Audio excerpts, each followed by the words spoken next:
네, 안녕하세요. 국제 정세를 가장 깊이 있게 해석하는 머니포커스 이승원입니다. 오늘은 한반도 문제 그리고 지정학 문제를 오랫동안 관찰해온 통일연구원 조한범 박사님과 함께하겠습니다. 어서 오세요. 예, 반갑습니다. 네, 박사님 제가 머니포커스 첫 방송은 무조건 박사님과 해야 된다 네. 주장을 해가지고 제작진의 단박에 전화를 걸었죠. 저는 이 기자님이 한다고 그래서 네. 한 번도 접은 적이 없는 이 기자님. 그래서 즐겁게 달려왔습니다. 네, 감사합니다. 사실 제가 조한범 박사님하고 인연이 있는데요. 저도 20대가 있었답니다. 20대 때 기자 생활을 할 때 외교부랑 통일부를 출입을 했었는데 그때 2002년 제2차 북핵 위기가 터진 거예요. 아마 네. 박사님은 기억을 하실지 안 하실지 모르겠는데 그때 이제 제가 전화해가지고 그럼 1차는 언제예요? 이런 거 물어보고 정말 어리버리했던 시절이 있었는데 그때부터 쭉 박사님이 이제 말씀하시는 내용들 그리고 쓰시는 글들 이런 거 보면서 많이 공부를 했습니다. 그러다가 벌써 한 25년 정도 흐른 것 같습니다. 네. 벌써 그렇게 됐네요. 그렇게 됐어요. 저한테도 참고로 20대가 있었습니다. 아, 그랬군요. 상상도 안 가는데. 죄송합니다. 네. 사실은 이제 박사님을 모신 이유는 이게 지금 어떻게 보면 이제 단기적으로 발생하는 어떤 사건들 그런 것보다는 좀 거시적으로 네. 좀 깊이 있게 역사까지 쭉 짚어볼 만한 시기가 된 것 같아요. 지정학적인 여러 가지 변화도 있고 책을 쓰신 것처럼 지금 무국화 시대라고들 하죠. 다극체제, 뭐 무국화 여러 가지 표현들이 있는데 기본적으로 미국 주도의 어떤 단극 체제가 끝나고 일극 체제가 끝나고 이제 앞으로는 또 상상할 수 없는 새로운 질서가 열릴 것이다. 하지만 그 질서가 무엇인지는 다 모른다. 그래서 헷갈리고 좀 두렵다. 이런 얘기들이 많이 나오는 것 같습니다. 일단 최근에 지정학에 대해서 새삼스럽게 사람들이 언급을 하기 시작하는데 박사님은 어떻게 보세요? 일단 극은 음. 남극과 북극을 연결하면 지구의 중심축이죠. 네, 그 질서를 의미합니다. 네, 그러니까 우리에게 질서의 추억은 냉전기예요. 그러니까 소련과 미국이 자본주의 진영과 공산주의 진영을 양분했던 시기, 그때를 냉전의 질서라고 그럽니다. 네, 그때는 사실은 폭력적인 질서였죠. 이념에 기반을 둔. 네, 이 냉전 시기에는 이 동서 양 진영이 항상 3차 대전을 걱정했어요. 3차 대전. 네, 핵전쟁, 그렇죠. 인류의 전멸의 위기. 지금도 사실은 인류는 인류 전체를 몇 번이나 파멸시킬 수 있을 양의 핵무기를 가지고 있어요. 네, 폭발력으로 보면. 그러니까 언제나 그때는 거대한 전쟁, 3차 세계대전이 고민이었죠. 그러나 지들 진영 안에서의 전쟁은 별로 걱정을 안 했어요. 왜냐하면 이제 지들이 자기들의 질서는 누르니까. 그렇죠. 각각 결집을 하고. 그렇죠. 네, 그 조폭들이 네, 네, 자기들 지역의 질서를 지키는 것처럼. 그렇죠. 그러니까 사실은 냉전기는 조폭의 질서예요. 양대 조폭이 네, 서로. 근데 소련이 무너졌단 말이에요. 그러니까 한쪽의 진영이 무너졌으니까 그러니까 양극 체제에서 단극 체제가 된 거죠. 미국 중심에. 네, 그러면 이제 행복할 줄 알았죠. 왜냐하면 3차 세계대전의 위험이 사라졌으니까. 그렇죠. 그 드디어 이제 전쟁의 위험이 사라졌구나. 그런데 웬걸 이 소련이라는 중심국이 사라지니까 그 안에 소련이 누르고 있던 공산권을 누르고 있던 이 판이 사라지니까 네, 여기서 갈등의 스프링들이 튀어나오는 겁니다. 근데 미국도 크게 보면 미국은 사실 오늘날도 미국이 거대 제국이지만 냉전기 혹은 그 이전에 2차 세계대전의 미국을 보면 2차 세계대전 직후에는 세계 GDP의 최대 50%를 차지했어요. 네, 그럴 수밖에 없잖아요. 그렇죠. 왜냐? 네, 일본 태평양전 코피 터져, 유럽 코피 터져, 미국은 사실상 폭탄 한 발 안 떨어지고 일주일에 구축함 하나씩 찍어줄 정도로 세계 공장이 됐거든요. 그러니까 세계가 모두가 폐허인데 미국만 세계 공장이 됐으니까 세계 GDP의 40에서 50% 차지했어요. 그러니까 2차 세계대전이 끝나고 나서는 미국과 기타 등등의 나라로 바뀐 거예요. 네, 냉전기 때도 사실은 소련이 미국 GDP의 50%를 넘은 적이 없어요. 그렇죠. 네, 항상. 그러니까 우리는 그 미국을 생각하고 있는데 자세히 들여다보면 유럽이 복원됐죠. 네, 일본이 복원됐죠. 네, 그러니까 미국이 아직도 상대적으로는 강국이지만 절대적인 주의는 약화되어 온 거예요. 점점. 그러다 보니까 양 진영이 나눠서 지역 질서를 관리하던 상황에서 미국이 혼자 전체를 지역 질서를 관리하니까 여기도 이제 감당이 안 되는 거예요. 네. 그러니까 미국도 어떻게 됐죠? 9.11 테러는 미 본토가 최대 공격을 받은 최초의 사례죠. 이라크 전쟁, 네. 리비아부터 시작해서 아프가니스탄, 음. 테러와의 전쟁. 여기도 전쟁에 소용돌이 휘말려야 되는 거예요. 2000년대 계속 있었죠. 2003년 이라크 그러니까 냉전이 침공부터. 끝나니까 전쟁이 사라지는 게 아니라 세계대전의 가능성은 사라졌지만 여기저기서 분쟁이 튀어나오는 거죠. 그러니까 이 상황에서 중국이 튀어올라왔죠. 또 G2로. 그러니까 우리는 다극화에만 주목을 했거든요. 네. 그러니까 양극화, 단극화에서 중국, 유럽 올라오는 점점 극이 다극화하는. 근데 자세히 들여다보니까 극은 중심이거든요. 중심이 사라지니까 이제는 뭐냐면 무극화. 이 거대한 질서의 혼돈 속에서 아무도 책임을 지지 않는 거예요. 네, 네. 유엔은 이미 식물 인간 돼버렸고, 그랬죠. 네. 예. 미국은 옛날 같지 않고, 러시아는 이미 중진국 수준으로 추락했고, 중국은 여러 한계가 드러나고 있어요. 짙으라고 하지만은 속이 멍들어 있거든요. 그게 장유샤 2인자 숙청, 네. 그다음에 1조 달러의 무역 흑자에도 불구하고 사람들은 손가락 빠는. 유럽은 분열돼 있고, 일본은 노세에 있고. 그러니까 열강들도 분쟁들에 책임을 질 수도 없고 능력도 없고 의지도 없는 시대가 바로 이제 무국화 시대인 거죠. 그러니까 이 그림으로 봐야 되는 거죠. 그러니까 우리 앞에 펼쳐지는 트럼프의 관세의 광기, 그다음 베네수엘라 폭격, 이란 폭격, 이스라엘 하마스, 러시아의 우크라이나 침공, 인도 파키스탄, 태국 캄보디아, 후티, 아프리카의 내전. 지금 보면은 오로지 전쟁이에요. 여기저기 전쟁. 그러니까 글로벌 안보의 위기예요. 불안해요. 두 번째는 글로벌 경제 위기예요. 네. 사람들이 잘 주목을 안 하는데 지금 G7 국가 중에 멍들지 않은 국가가 없어요. 2% 성장, 1% 성장하는 건 이상 성장하는 미국밖에 없고 그나마 기축 통화에 이민이라는 흡수. 영국, 독일, 프랑스, 이태리 이런 나라들, 캐나다 다 보면 0에서 1% 성장밖에 못 해요. 가끔 마이너스도 하죠. 독일 같은 데는 그렇죠. 업앤다운이 심해서. 네. 근데 문제는 이 사회들이 급격히 고령화하고 있어요. 그럼 고령화한다는 얘기 뭐냐면 국가가 정부가 지출이 많아져야 돼요. 그러니까 저성장에 고령화하면 어떻게 되죠? 정부 부채가 늘어나요. 그 부채가 늘어나니까 트럼프가 저 광기를 부리는 것도 쌍둥이 적자, 무역 적자, 재정 적자였잖아요. 미국이 28조 달러, 5경에서 6경으로 넘어가는 국가 부채거든요. 네. 그 정부 부채가 120%거든요. 그런데 마크롱이 프랑스가 얼마 전에 재정 지출 줄이려고 했다가 뒤집어졌거든요. 네. 110%예요. 영국이 100%거든요. 이태리는 140%입니다. 그다음에 일본은 다카이치 총리 뭐 지금 위세를 떨치고 있지만 250%예요. 250%. 250%. 그런데 앞으로 적극 재정을 예고하고 있어요. 더 푼다는 거죠. 정부 부채가 더 늘어난다는 얘기거든요. 자, 중국으로 가볼까요? 중국은 대략 정부 부채가 80%로 얘기해요. 근데 그거는 뭐 무리만인 거고 지방 정부. 그다음에 국영기업 합치면은 300%가 넘는다는 게 지금 거의 정설이거든요. 그럼 저성장 정부 부채의 늪에 허덕이는 거예요. 그러니까 트럼피즘이 나오는 거고 무역 전쟁이 벌어지는 거고 너도 나도 살겠다는 일들이 벌어지는 거예요. 어떻게 되죠? 안보 위기와 경제 위기가 동시에 닥칩니다. 네. 그래서 어쨌든 45년 전쟁 이후에 그 냉전 시기가 공고하다가 결국은 이제 90년대 동구권이 붕괴되고 일극 체제, 미국 중심의 어떤 질서들이 어쨌든 30년간 지속이 됐지만 지금은 저성장에 뭐 특히 이제 G7 그러니까 세계를 주도하던 G7 같은 경우는 지금 인구 노령화까지 모든 것들이 겹쳐지면서 지금 이제 파열음들이 나기 시작한다.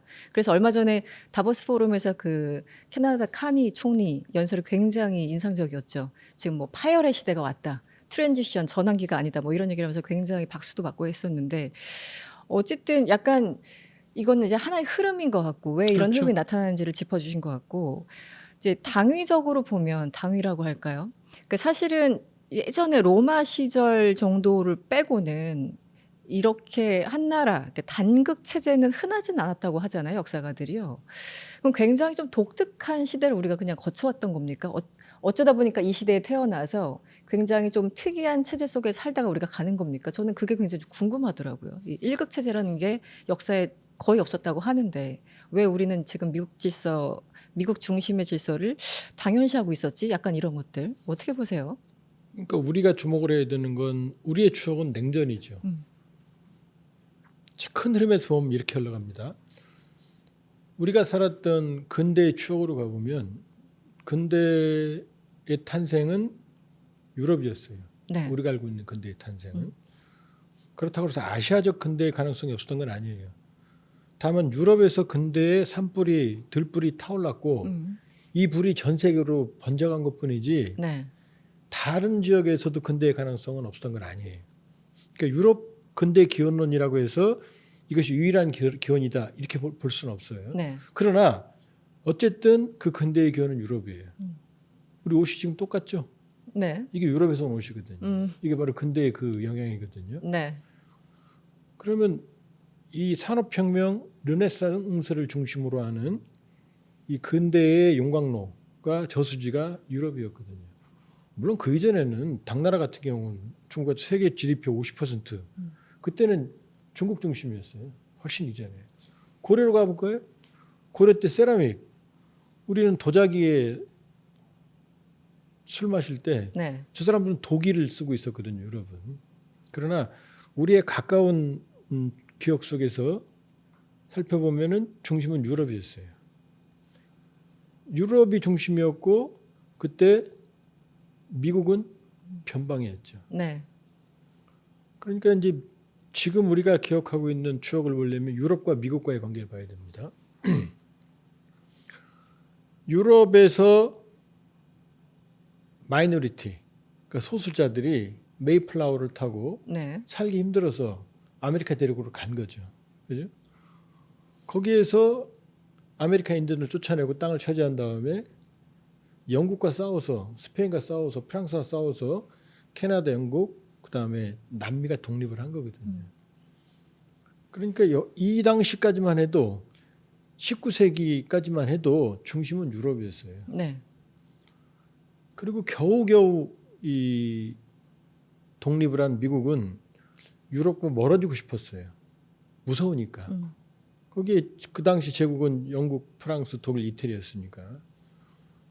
그때 나타난 게 미국의 5대 대통령 멀로 독트린으로 유명한 사람의 고립주의입니다. 1823년에. 고립주의. 네. 자, 우리 건들지 마. 첫 번째. 비식민주의. 우리 더 이상 식민지 만들지 마. 그다음에 비개입주의. 개입하지 말자 우리 서로. 이게 멀로 독트린이거든요. 우리도 유럽에 개입하지 않을게. 서로 각자 길을 가자라는 거였거든요. 그 미국의 선택이었죠. 왜냐하면 더 이상 유럽이라는 끔찍한 지배를 받고 싶지 않았으니까. 이게 1823년이에요. 네. 이게 멀로 독트린이거든요. 그런데 1904년이 되면 이제 미국이 간이 부어요. 왜냐하면 정말 하늘이 축복받은 땅을 인디언한테 뺏었잖아요. 그렇죠. 그러니까 자기들이 열심히 서부 개척 시대를 겪으면서 어마어마한 국부가 쌓이기 시작한 거예요. 그러면서 이제 1904년이 되면 시어도어 루즈벨트 대통령, 이 사람은 미국의 보수 유지자들 굉장히 좋아해요. 미국의 국력을 국방력을 강화한 사람이거든요. 그러니까 네. 보호주의적인 고립주의에서 공격적 고립주의로 전환합니다. 유럽까지는 안 가요. 네. 이때 나온 게 이제 웨스턴 헤미스피어, 서반구예요. 서반구는 그린란드, 남북 아메리카까지거든요. 그러니까 이제 간이 부니까 좀 힘이 세지니까 이제 남북 아메리카까지는 내 영역이야. 유럽은 아니야. 이게 이제 시어도어 루즈벨트의 공격적 멀로주의입니다. 근데 이 미국을 세계의 국제 무대로 끌어들인 두 개의 전쟁이 1차 세계대전, 2차 세계대전이에요. 그러니까 1차 세계대전 때 미국은 나 거기 끼고 싶지 않았어. 근데 어떻게 되죠? 독일의 무제한 잠수함 네. 작전으로 결국은 끼어들어가요. 숙명이죠. 그러면서 유럽과 붙어버립니다. 이제 참전하죠. 두 번째가 결정타였대요. 2차 세계대전에 참전하면서 미국은 이제 몰러주의와 시어도르 루즈벨트의 공격적 몰러주의와 영원히 이별합니다. 왜? 지들이 세계의 중심이고 이게 팍스 아메리카나가 만들어지는 거거든요. 미국 중심의 질서가 만들어지면서 미국은 국제주의로 바뀌어요. 네. 그러니까 지금도 미국 정치계의 주류는 공화당이든 민주당이든 국제주의예요, 사실은. 트럼프만 돌연변이로 튀어들어온 거고. 네.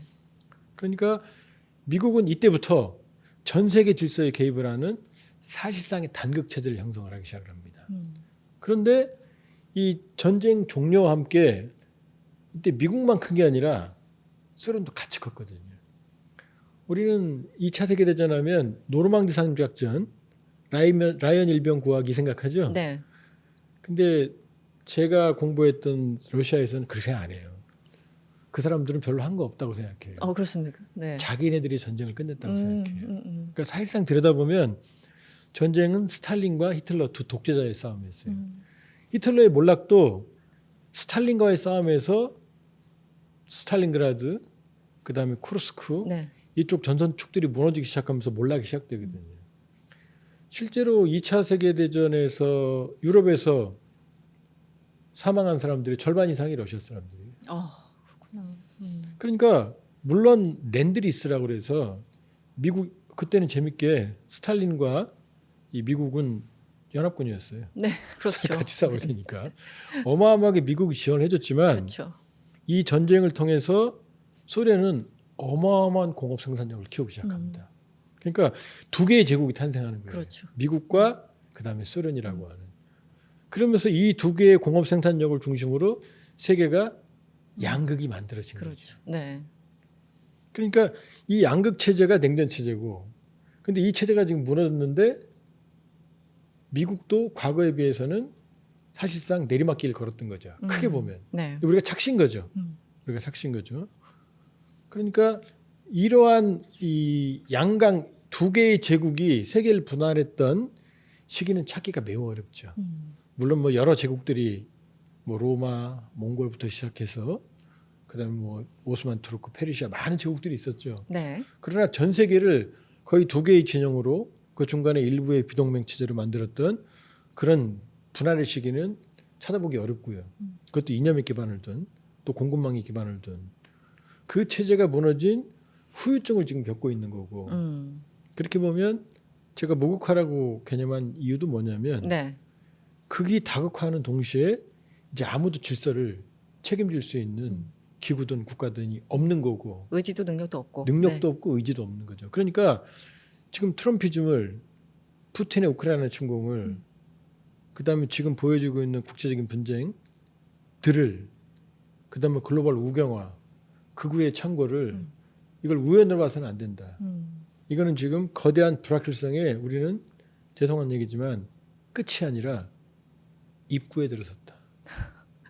벌써부터 무서운데 사실은 이제 현실주의자 뭐 대표적으로는 존 미어샤이머 이런 교수님들이 이미 2014년에 러시아가 크림반도 병합을 했을 때부터 이것은 서방의 잘못이다. 왜냐면은 나토 동진 안 한다고 했는데 이거는 지정학적으로 봐야 되고 현실주의 관점에서 봐야 되고 러시아 입장에서 보면 서방의 약속을 어기고 그 야금야금 동진하면서 본인들의 소위 말하는 세력권을 침해한 거다. 그렇기 때문에 불가피한 전쟁이었다.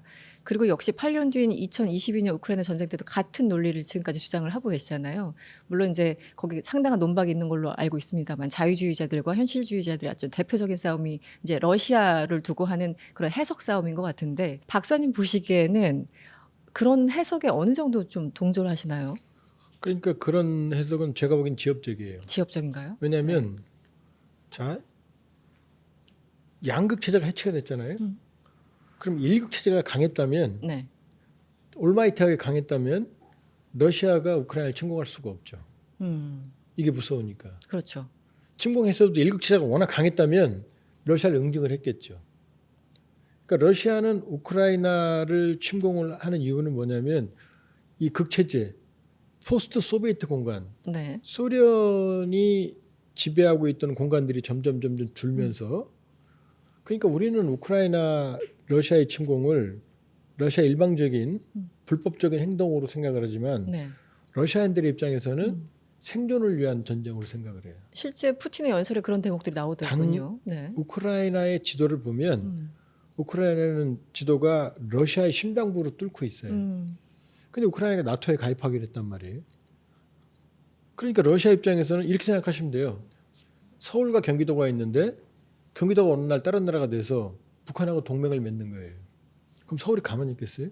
무섭죠. 그러면 우크라이나 입장에서는 왜 나토에 가입을 하느냐?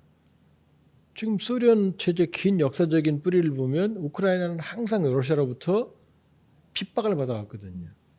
언제 다시 러시아의 침공을 받을지도 모르고, 그러니까 우크라이나 입장에서는 나토에 가입하는 게 유일한 삶의 생존의 길이다라고 생각했던 거죠. 그러니까 이 전쟁은 필연적이다. 필연적이다. 그 이유는 뭐냐? 바로 극체제가 해체됐으니까 이 체제에서 어느 한쪽이 우위였다면 이런 일이 벌어지지 않죠. 나토가 동진할 수도 없고, 동진했다 하더라도 우크라이나가 뚫고 들어갔겠죠. 그러나 그럴 힘은 안 되는 거거든요. 그 러시아 입장에서는 우크라이나를 침공했지만 러시아가 막강한 국력에서 벌써 전쟁을 끝냈겠죠. 그러니까 이 체제는 질서가 흔들리는, 그 흔들리는 질서 속에서 새로운 질서를 창출할 수 있는 강력한 힘이 그게 없는 거예요, 지금. 그러니까 지금 말했던 나토의 동진이든 러시아의 우크라이나 침공이든 아니면 각지에서 일어난 전쟁이든 각자의 원인이 있지만 크게 보면 냉전 질서의 해체, 양극 체제 해체, 포스트 소비에트 공간의 갈등, 미국의 책임의 방기 이런 것들이 결과다. 그러니까 여기저기서 또 다른 갈등들이 준비되고 있는 거지 단일 요인으로 설명할 수는 없다. 이렇게 볼 수 네. 있어요. 그러니까 사실 전쟁이 무려 이제 4년째, 2022년 시작했으니까 지금 26년이니까 이제 횟수로 4년째인데, 이렇게까지 질질 끄는 것은 어느 한쪽도 압도적이지도 않고, 저는 전쟁 났을 때 약간 느낌이 다만 방어하자, 러시아를 더 자극하지 말고, 그러니까 나토 입장에서 특히 당시 이제 바이든 행정부 같은 경우는 막는 데만 힘썼지 뭔가 공세적으로 나가진 않았잖아요. 그래서 미국을 중심으로 한 그 유럽 국가들이 굉장히 방어적이고 좀 쉽게 얘기하면 무기력하다는 느낌까지 받았거든요. 그 부분은 어떻게 보십니까? 어쨌든 아까 그 저성장과 이런 것과 다 연결이 돼 보이는데요. 양쪽 다 압도적인 힘이 없기 때문이죠. 음. 러시아 같은 경우에는 전쟁 초기에 전쟁이 한 달 정도로 봤어요. 네, 뭐 3주 얘기하기도 했었죠. 자기들에 대해 착각을 가지고 있었던 거죠. 자기들이 미국인 줄 알았던 거죠. 걸프전처럼 일방적으로 두들겨 팰 줄 알았던 거죠. 아니었거든요. 그만큼 힘이 없었어요. 그러니까 밀고 들어가는데 한계가 있죠. 러시아의 대공세는 딱 한 번이에요. 개전 초기. 그리고 전쟁 석 달, 넉 달 정도 뒤부터는 지금 전선과 거의 차이가 없어요. 조금씩 전진했지만 크게 보면 전선은 교착되어 있어요. 그건 한 번에 뚫을 수 있는 힘이 없다는 얘기예요. 그럼 유럽의 경우에는 왜 저렇게 또 감질나게 우크라이나를 도와주고 제대로 못 일단 전폭적으로 우크라이나를 지원할 능력이 없어요. 네.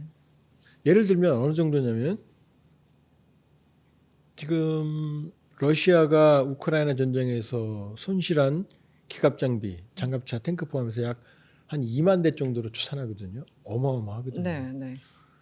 자, 대한민국이 주력 탱크로 쓰고 있는 주력 탱크 MBT라고 그러거든요. 이 K1, E1, K2 합치면은 물론 일부 구형도 있지만 네. 2,000대에서 한 2,300대 잡거든요. 그러니까 3세대 탱크 이상만 한 1,700대 돼요. 그럼 무슨 개념이 잘 안 올 거예요. 네, 얼마나 잘 많은지. 모르겠어요. 네. 근데 유럽으로 가볼게요. 유럽의 주력 탱크가 영국은 챌린저거든요. 프랑스는 르클레르크. 그 다음에 이태리는 아리에떼. 그 다음에 독일은 레오파르트 2거든요. 이 네 나라 빅4를 합치면 1,000대가 안 돼요. 1,000대가 안 돼요. 1,000대가 안 됩니다. 유럽의 국방력을 알겠죠. 그러니까 유럽은 냉전이 끝나면서 국방 생태계를 줄여왔어요. 기술은 있지만 대량 생산 체계가 안 되는 거예요. 우리는 아니죠. 우리는 계속 전쟁을 준비했으니까. 그러니까 유럽의 입장에서는 우크라이나를 지원하는 게 얼마나 힘들겠어요. 저 막대한 소모전에 첫 번째.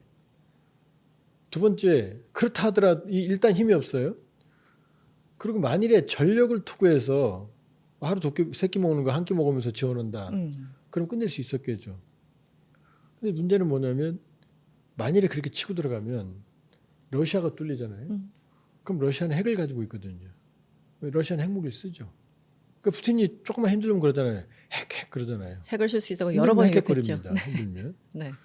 그다음에 세 번째는 유럽 사람들은 우크라이나나 러시아를 좋아하지 않아요. 벨라루시까지 동슬라브족들 소련이었으니까. 과거에 헐리우드 영화 보면 조폭 영화에서 나쁜 놈들이 마피아예요. 시실리. 네. 지금은 조폭들 자세히 들어보면 우크라이나 아니면 러시아로 나와요. 아 그렇습니까? 네, 좀 찾아보세요. 러시아는 항상 디폴트긴 합니다만 우크라이나까지. 우크라이나도 그 똑같이 나와요. 아, 우크라이나 네. 나와요. 뭔가 악당으로 표현되는 네, 사람들. 왜냐하면 유럽에서는 이쪽 동슬라브족들을 음. 자꾸 유럽으로 앉혀주려고 그래요. 왜냐하면 이 사람들은 몽골의 지배를 받았거든요.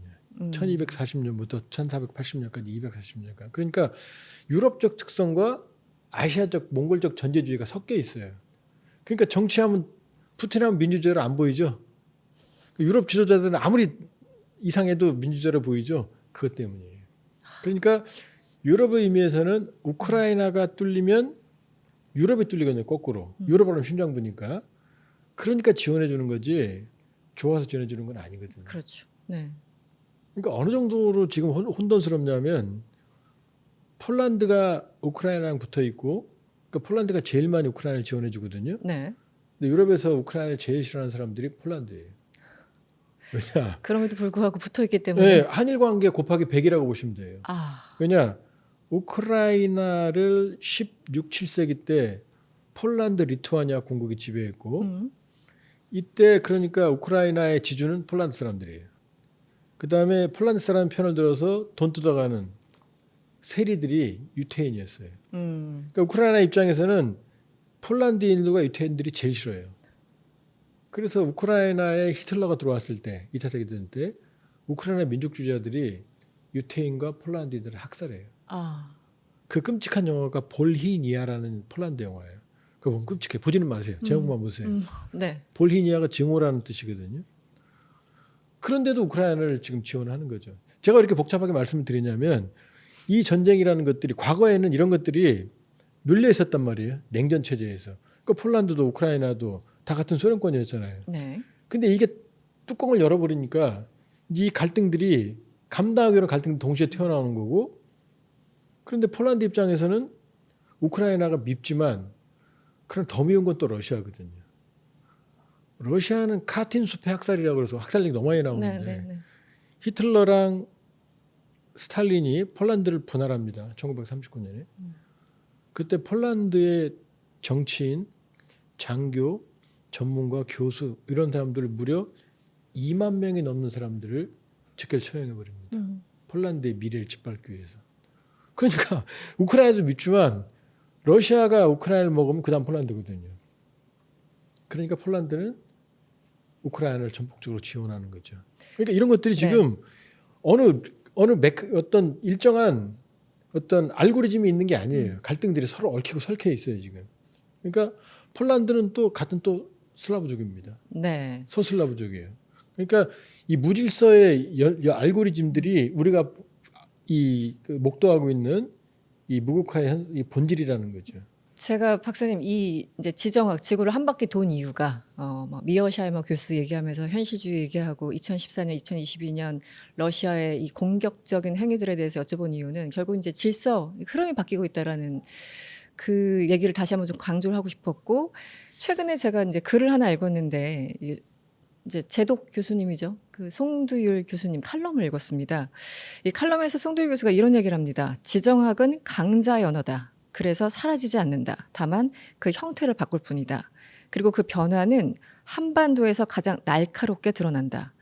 지금 여러 가지 어지럽지만 어쨌든 지정학 이후의 질서가 가장 선명하게 실험될 수 있는 공간이 또 한반도다. 이런 얘기를 하셔서 제가 좀 무서웠어요. 사실은 우크라이나를 보면서 이게 남의 얘기가 아닌 것 같다라는 생각도 들었는데 지금 이 무질서 무국화 시대에 다시 한번 한반도에서 무슨 어떤 우리가 의도하지 않더라도 외부의 어떤 흐름 때문에 지금 남북 분단이 된 것처럼 그런 상황이 또 발생하는 것은 아닌가라는 좀 공포심이 들어서 이 지정학에 대해서 이제 여쭤본 건데 일단 이 송두일 교수님의 이 지적은 어떻게 보세요? 좀 동의하세요? 지금 우리가 유럽을 얘기하면서 네. 아주 불안했죠. 불안하죠. 여긴 사실은 엄밀히 말하면 유럽보다 안전한 곳이 아니에요. 한반도. 예. 네. 지금 유튜브 같은 거 가끔 보면은 뭐 어디 절벽 위에서 사는 사람들 이런 얘기 막 나오죠. 네네. 막 험한 철가방 들고 애 업고 올라가는데 그다음 히말라야에서 막 얼음길을 걸어서 학교 다니고 그럼 저 사람들이 어떻게 사나 그러죠. 사실 우리가 그래요. 자 볼까요? 지금 우리는 엄밀히 보면 지금 전쟁이 끝나질 않았어요. 중단 상태죠. 휴전 상태예요. 네. 그러니까 서로 한번 총을 쏘기 시작하면 다시 전면전으로 들어가는 거고 이게 침공이 아니고 그냥 휴전이 깨지는 것뿐이에요. 더 무서운 얘기는 자 우리가 고대 상고사 네. 그때는 뭐 오녀산성부터 시작해서 단곤황검 시대 만주가 우리 중심이었다. 뭐 그 시대는 좀 내려와서 보자고요. 고구려의 특정 시기 이후부터 한반도의 중심은 항상 평양, 개성, 한양, 서울 정도였습니다. 왜? 여기가 중심이거든요. 그러니까 특히 서울 같은 경우, 한양 같은 경우는 이 수도로서 한반도의 수도로서 이상적이에요. 자, 조금만 나가면 바다가 있죠. 네. 한강이 있죠. 이 서울 평야가 있죠. 예. 그러니까 수도로서 가장 좋거든요. 그런데 6.25가 한국전쟁이 터지면서 수도는 이제 부산으로 임시수도로 이사 갔죠. 네. 이제 거기 있었으면 괜찮았을 거예요. 그런데 우리가 치고 올라오니까 다시 이제 환도했잖아요. 근데 여기서 전쟁이 끝나니까 어떻게 돼요? 바로 수도 머리 위에 지금 수많은 장사정포가 서울을 향해서 시간당 10,000발, 20,000발을 쏠 수 있는 그런 사거리에 지금 있는 거예요. 일산은요. 일산 가보시면 바로 건너편이 북한이에요. 네. 중무장안. 그 세계에서 가공할 만한 적의 야포 사거리에 1,000만, 2,000만이 살고 있는 나라는 여기밖에 없어요. 그것도 전쟁이 끝나지 않은 휴전 상태. 안 무서워요? 아니, 우리는 너무 익숙해 있는 것뿐이에요. 그러니까 그렇죠. 네. 딴 친구들 보면은 우리가 그러죠. 가자지구 막 그다음에 뭐 내전 일어나는데 네. 전쟁 일어나는데 남들이 보기에 여기는 그런 데예요, 사실은.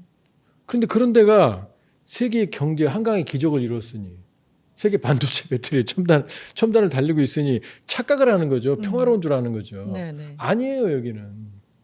언제든 전쟁이 일어날 수 있는 곳이에요. 첫 번째. 그러니까 우리는 그러니까 전쟁이 언제든 일어날 수 있는데 1953년 7월 27일 이후로 안 일어났기 때문에 라고 생각하죠. 그것도 착각이에요.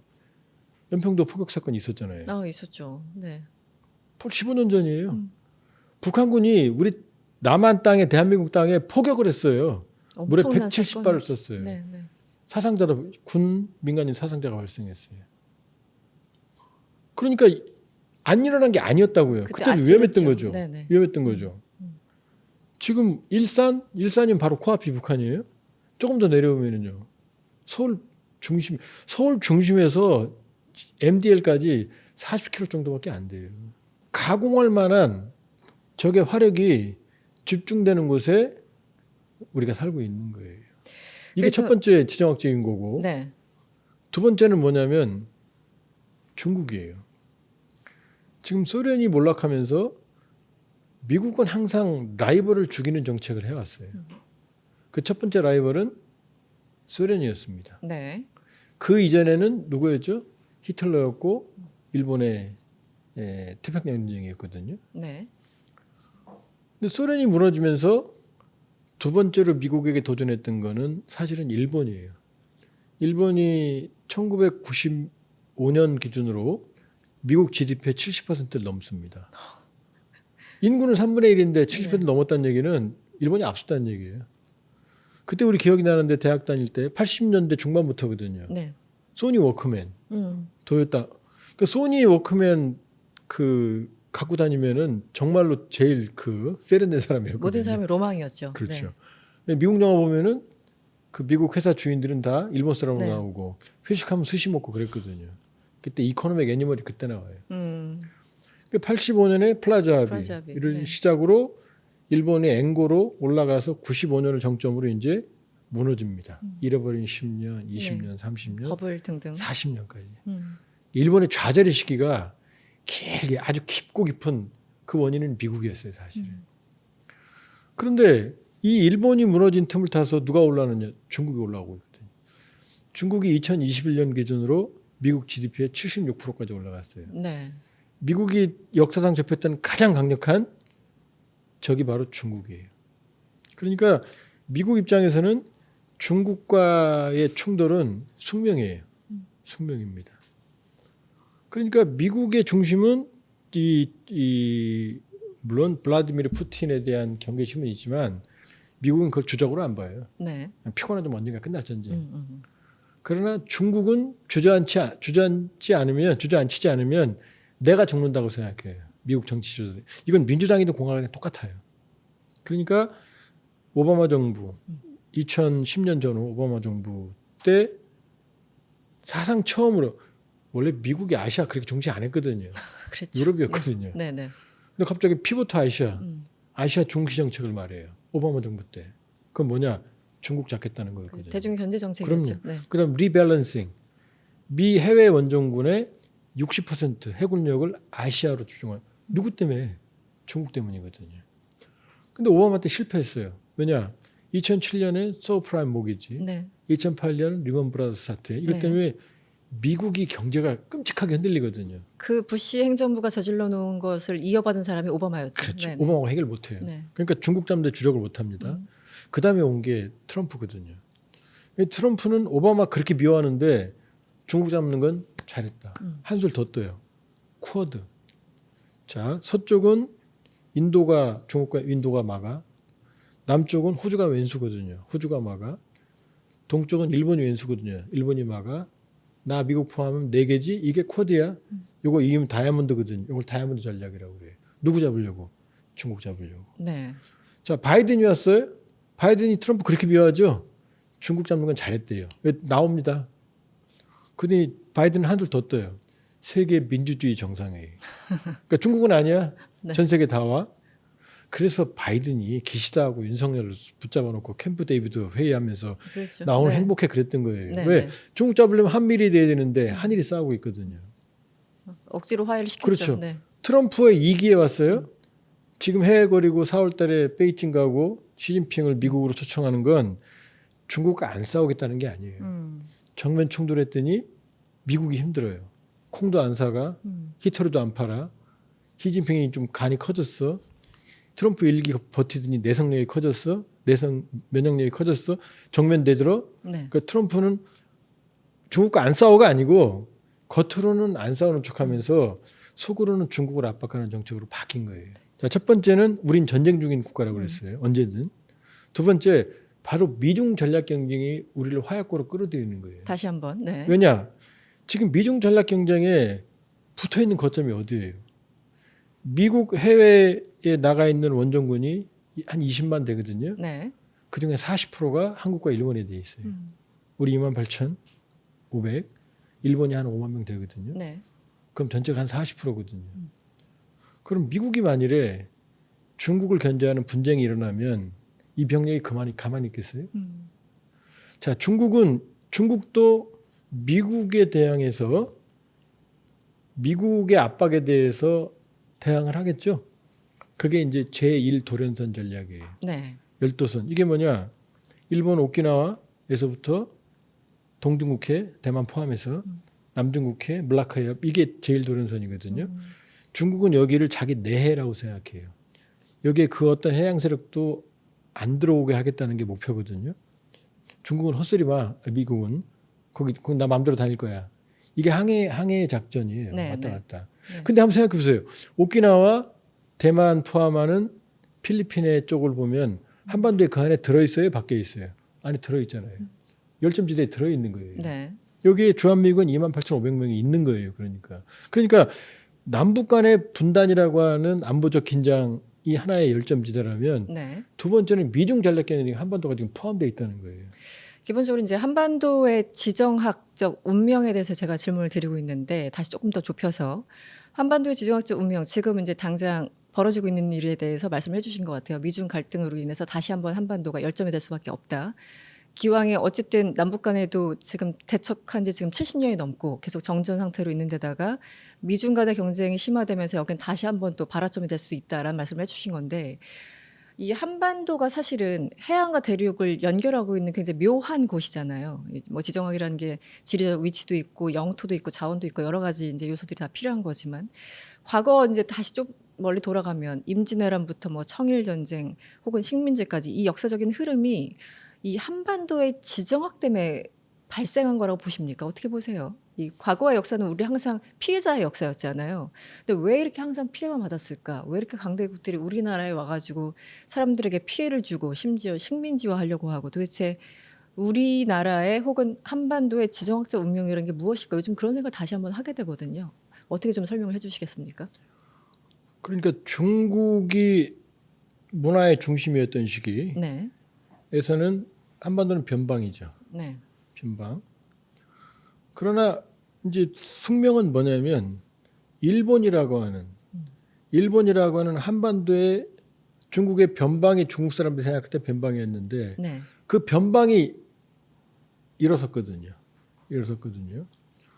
그러니까 중국의 입장에서는 중화 문명권의 입장에서는 이 대륙을 통일하기 위해서는 한반도까지 당연히 와야 되는 거고 또 건너 있는 일본 다음엔 아무것도 없잖아요. 네, 그러니까 여기까지를 포함을 해야만 중국의 중원 통일이 완성이 되는 거예요.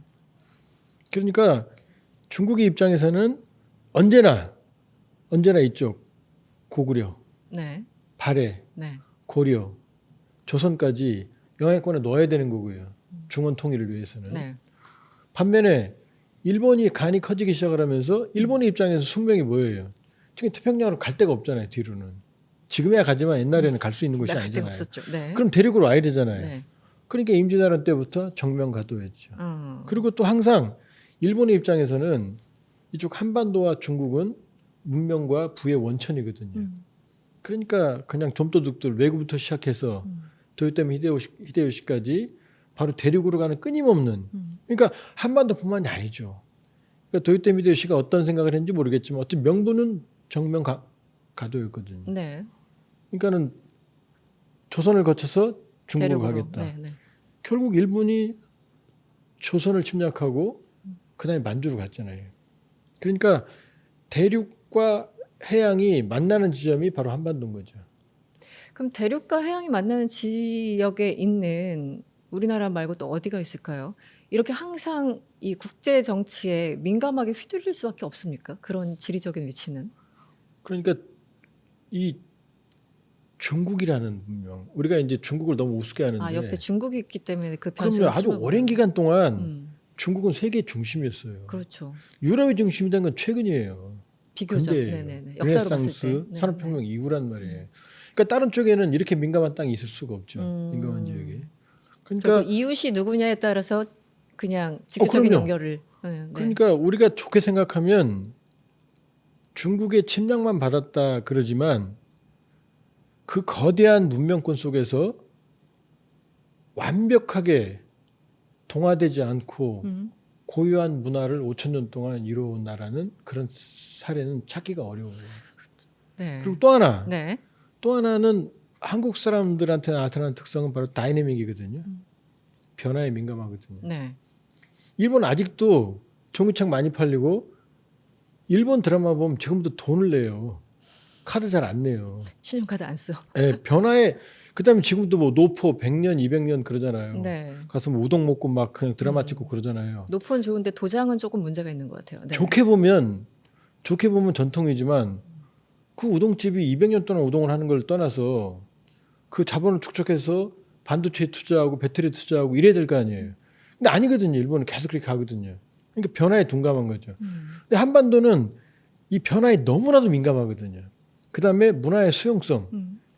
한반도 왜 캐대언, 뭐 골든, 네네. 그다음에 그 이전에 오징어 게임, 뭐 기생충 이게 왜 가능한지 아세요? 그런 문화의 교류, 이 흐름에 항상 민감하게 반응해 왔기 때문이거든요. 네. 그러니까 나쁘게 볼 건 아니에요. 어찌됐건 거대한 거대한 중화 문명이라고 하는 그 문명의 원천, 그럼 거부할 수 없잖아요. 한자 문명권, 유교 문명권, 네, 네. 불교 문명권, 그 흐름의 영향을 받았고 우린 그걸 창조적으로 개성해 온 거죠. 그러면서 주체성을 지금까지 가지고 있다는 게 대단한 거죠.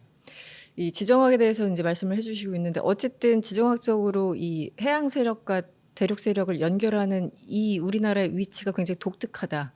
그리고 이 독특한 위치반이 무엇인가를 결정하는 것은 아니고 주변국의 영향이 굉장히 강한데 양쪽에 이제 일본과 중국이 있었기 때문에 우리가 과거에 그런 역사를 거칠 수밖에 없었다. 이제 공간과 어떤 경험이 말해주는 게 굉장히 크다라는 생각이 드는데 바로 이제 그런 맥락에서 사실 우리가 이제 남북한 대치 상황에서 남한은 섬이 돼버렸잖아요. 네, 사실상 일본만 섬이 아니라 남한이 지금 섬이 돼버린 지가 70년이 넘어 버린 상황인데 결국은 이 상황도 지정학의 영향이었잖아요. 결국은 이제 냉전의 불씨가 다른 데서는 어쨌든 다 좀 해체가 되고 했지만 한반도만 여전히 냉전의 그 아픔을 갖고 있는 유일한 곳이라고 하는데 이 상황을 우리가 지금 해결하지 못하면 안 되는 상황인데 이 북한 문제에 대해서는 어떻게 보세요?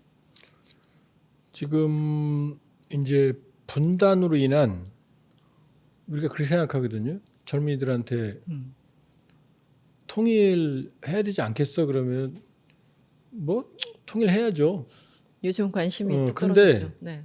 나 죽은 다음에요. 아, 요런 식이 대략적입니다. 통일해야죠. 그러면 한 60, 70% 나와요. 근데 바로 해야 될까? 그건 아니고 돈이 많이 들죠. 혼란스럽죠. 요게 지금 생각이거든요. 네.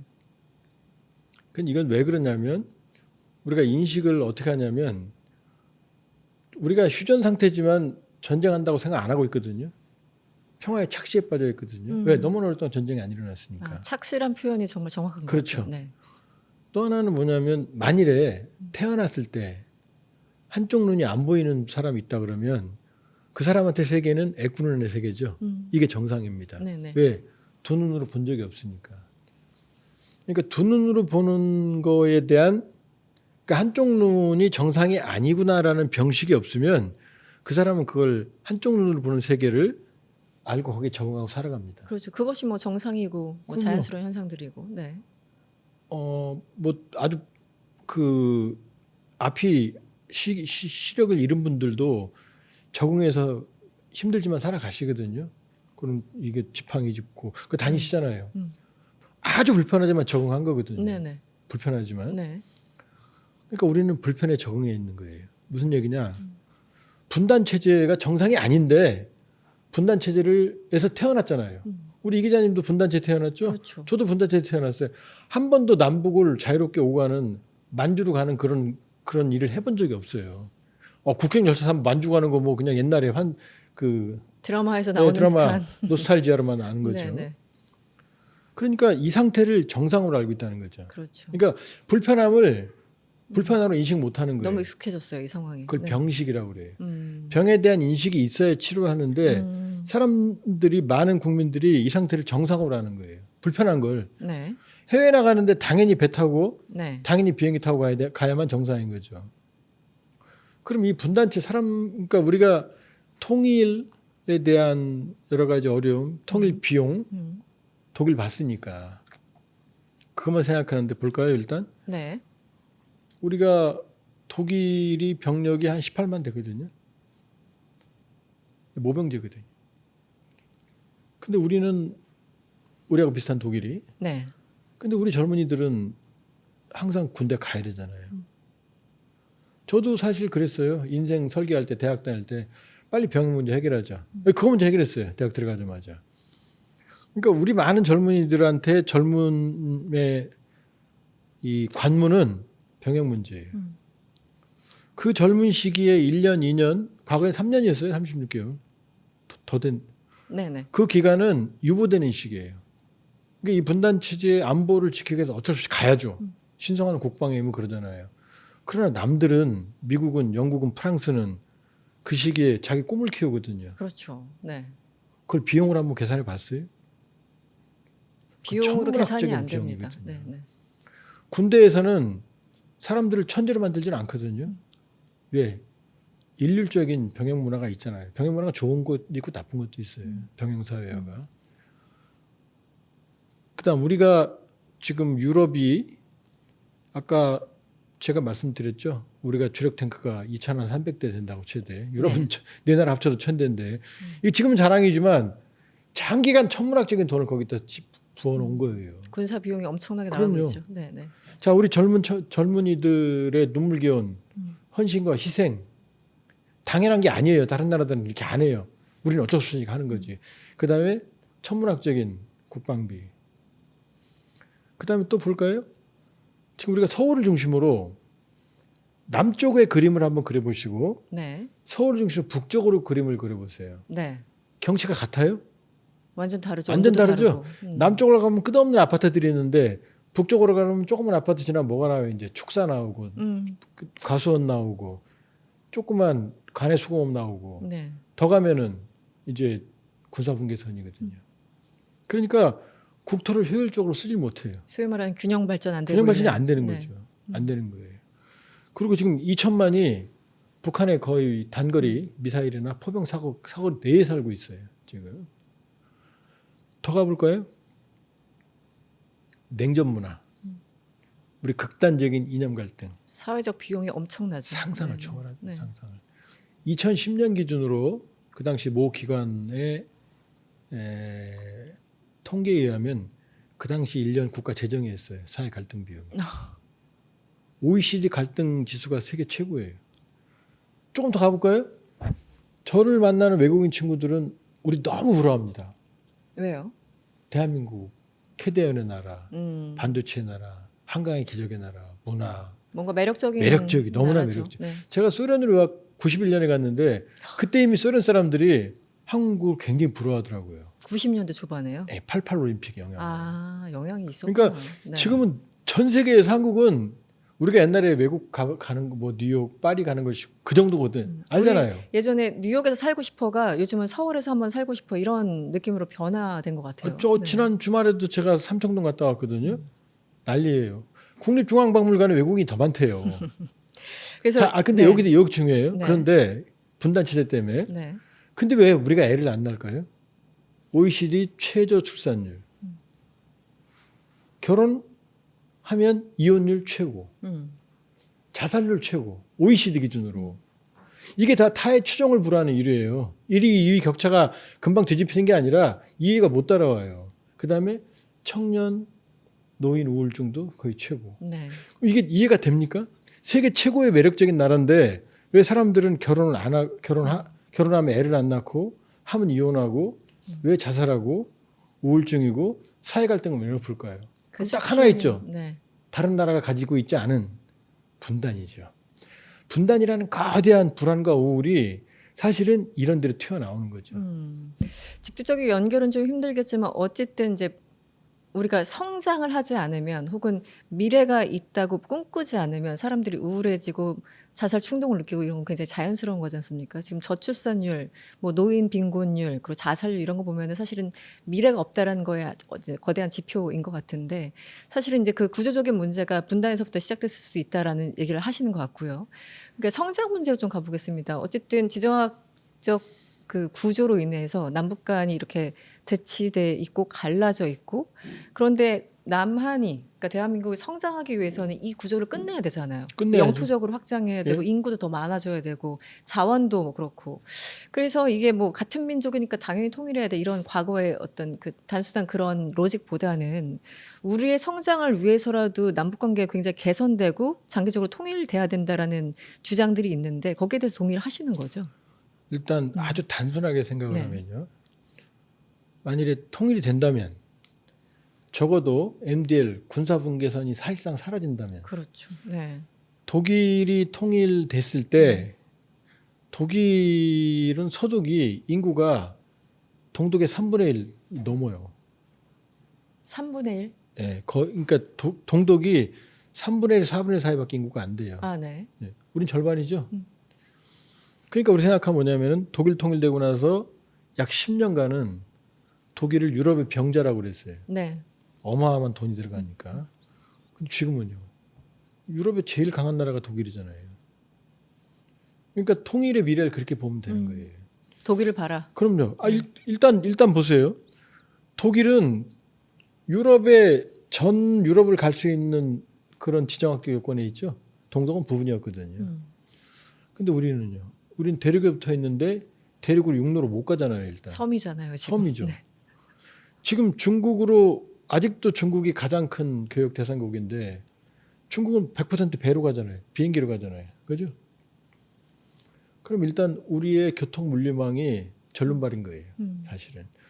그러니까 중앙아시아로는 우리가 땅으로는 갈 수가 없어요.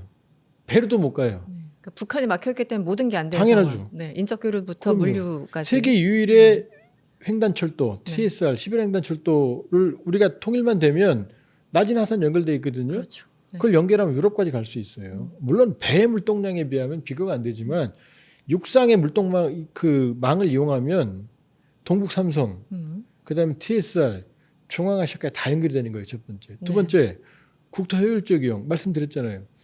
지금 이쪽 강북, 한강 이북으로 가면 지금 강남 땅이 비싸요, 강북 땅이 비싸요. 강남 땅이 강남이 비싸거든요. 네. 이유는 딱 하나예요. 개발이 안 돼. 개발 분단이라는. 네, 네. 그럼 일단은 이제 지금 우리가 개발이 안 되고 있는 지역들 땅 MDL 인근 개발할 수 있어요. 첫 번째 가치가. 그 또 하나 북한 지역은 완전 재개발이 필요하거든요. 사실상 쓸 수 있는 건물 제대로 없어요. 그러면은 우리는 경제 발전을 하면서 여러 가지 뭐 공예 산업도 하고 가발도 하고 뭐 어마어마하게 힘들었어요. 지금이니까 청계천 이랬지 옛날에 다 썩어 있었거든요. 중랑천. 네. 근데 우리는 이 산업 발전에 스마트한 그런 플랜을 짤 수 있는 능력이 있거든요. 북한 지역 재건을 할 때는 우리가 훨씬 잘할 수 있을 거예요. 첫 번째. 두 번째, 불행인지 다행인지 북한은 토지가 국유예요. 네. 토지 보상비가 한 푼도 안 들어요. 아주 실질적인 아주 부분. 실질적이에요. 그다음에 북한의 지하자원. 물론 북한의 지하자원이라고 무조건 천만원짜리인 건 아니에요. 네. 여러 가지 비용이. 그러나 어찌됐건 우리의 접근이 금지되어 있던 남한보다는 훨씬 더 많은 지하자원이 있거든요. 그렇죠. 네. 그다음 인구 문제. 북한도 뭐 지금 인구 문제가 없는 건 아니에요. 그러나 그러나 한 2천만 정도, 2천에서 2,500만. 2,600만 되거든요. 네네. 그러나 우리도 훨씬 젊어요. 그다음에 출산율 훨씬 높아요. 그렇죠. 네. 그다음에 그러면 인구가 우리 5,100만, 북한이 2,600만 치면 한 8천만에 육박을 하거든요. 네. 규모의 경제, 국토 효율성. 그다음에 뭐예요? 분단이라는 불안이 사라지잖아요. 적정 국방을 할 수 있게 돼요. 그렇죠. 모병제를 할 수 있게 돼요. 국토를 효율적으로 동북 삼성과 그다음에 시베리아 극동, 푸틴의 러시아의 미래도 시베리아 극동에 있거든요. 북극 항로, 북극 시대. 지금 그다음 이렇게 따지고 나면은 통일로 인한 편익은 이건 계산할 필요가 없어요. 올해 우리나라 대한민국 예산이 한 726조 정도 되더군요. 그런데 제가 맨날 이제 국방비를 보거든요. 몇 % 올렸는지. 그 행정부에 따라 좀 많이 다르긴 한데 어쨌든 올해도 보니까 국방비에만 한 60조 원대가 쓰이니까 거의 한 8, 9%가 전체 예산의 상당한 양으로 잡히는 거죠. 사실 이 비용이 엄청난 거잖아요. 그걸 예를 들어 뭐 교육이 됐던 뭐 반도체가 됐던 다른 쪽에 쓴다면 훨씬 더 성장률도 지금보다는 올라갈 수 있을 텐데 우리는 그 남북 대치 구조란 이유로 그 돈을 다 이제 무기 사는 데 쓰고 군인들한테 이제 월급 주고 이런 거에 쓰기 때문에 성장에도 직접적인 연관이 있고 두 번째는 아까 말씀하신 것처럼 정치적으로 사회적으로 양극화되고 분단되고 분열돼서 사회적 비용들이 엄청나게 들어가고 사실은 이런 요소들을 보면은 통일을 하는 게 가장 싸다? 어떻게 보면 통일을 하는 게 가장 성장하는 데 지름길이다? 이런 결론으로도 이어질 것 같은데요. 네. 그러니까 이렇게 보시면 돼요. 박근혜 대통령 시기에 통일 대박론이 있었거든요. 있었죠. 네. 근데 통일 대박론 참 마음에 들었어요. 그런데 이게 왜 실패할 수밖에 없느냐? 너무 갑자기 튀어나왔었잖아요. 그런데 아니, 대박 나면 좋잖아요. 뭐 대박이니까. 우리 네. 이 기자님도 네. 대박 나기 바라죠. 로또. 뭐 그렇죠. 모든 인생에서 한 번쯤. 근데 대박 안 나죠? 안 나죠. 자, 그래서 실패한 거예요. 왜냐? 통일은 로또라고 그랬거든요.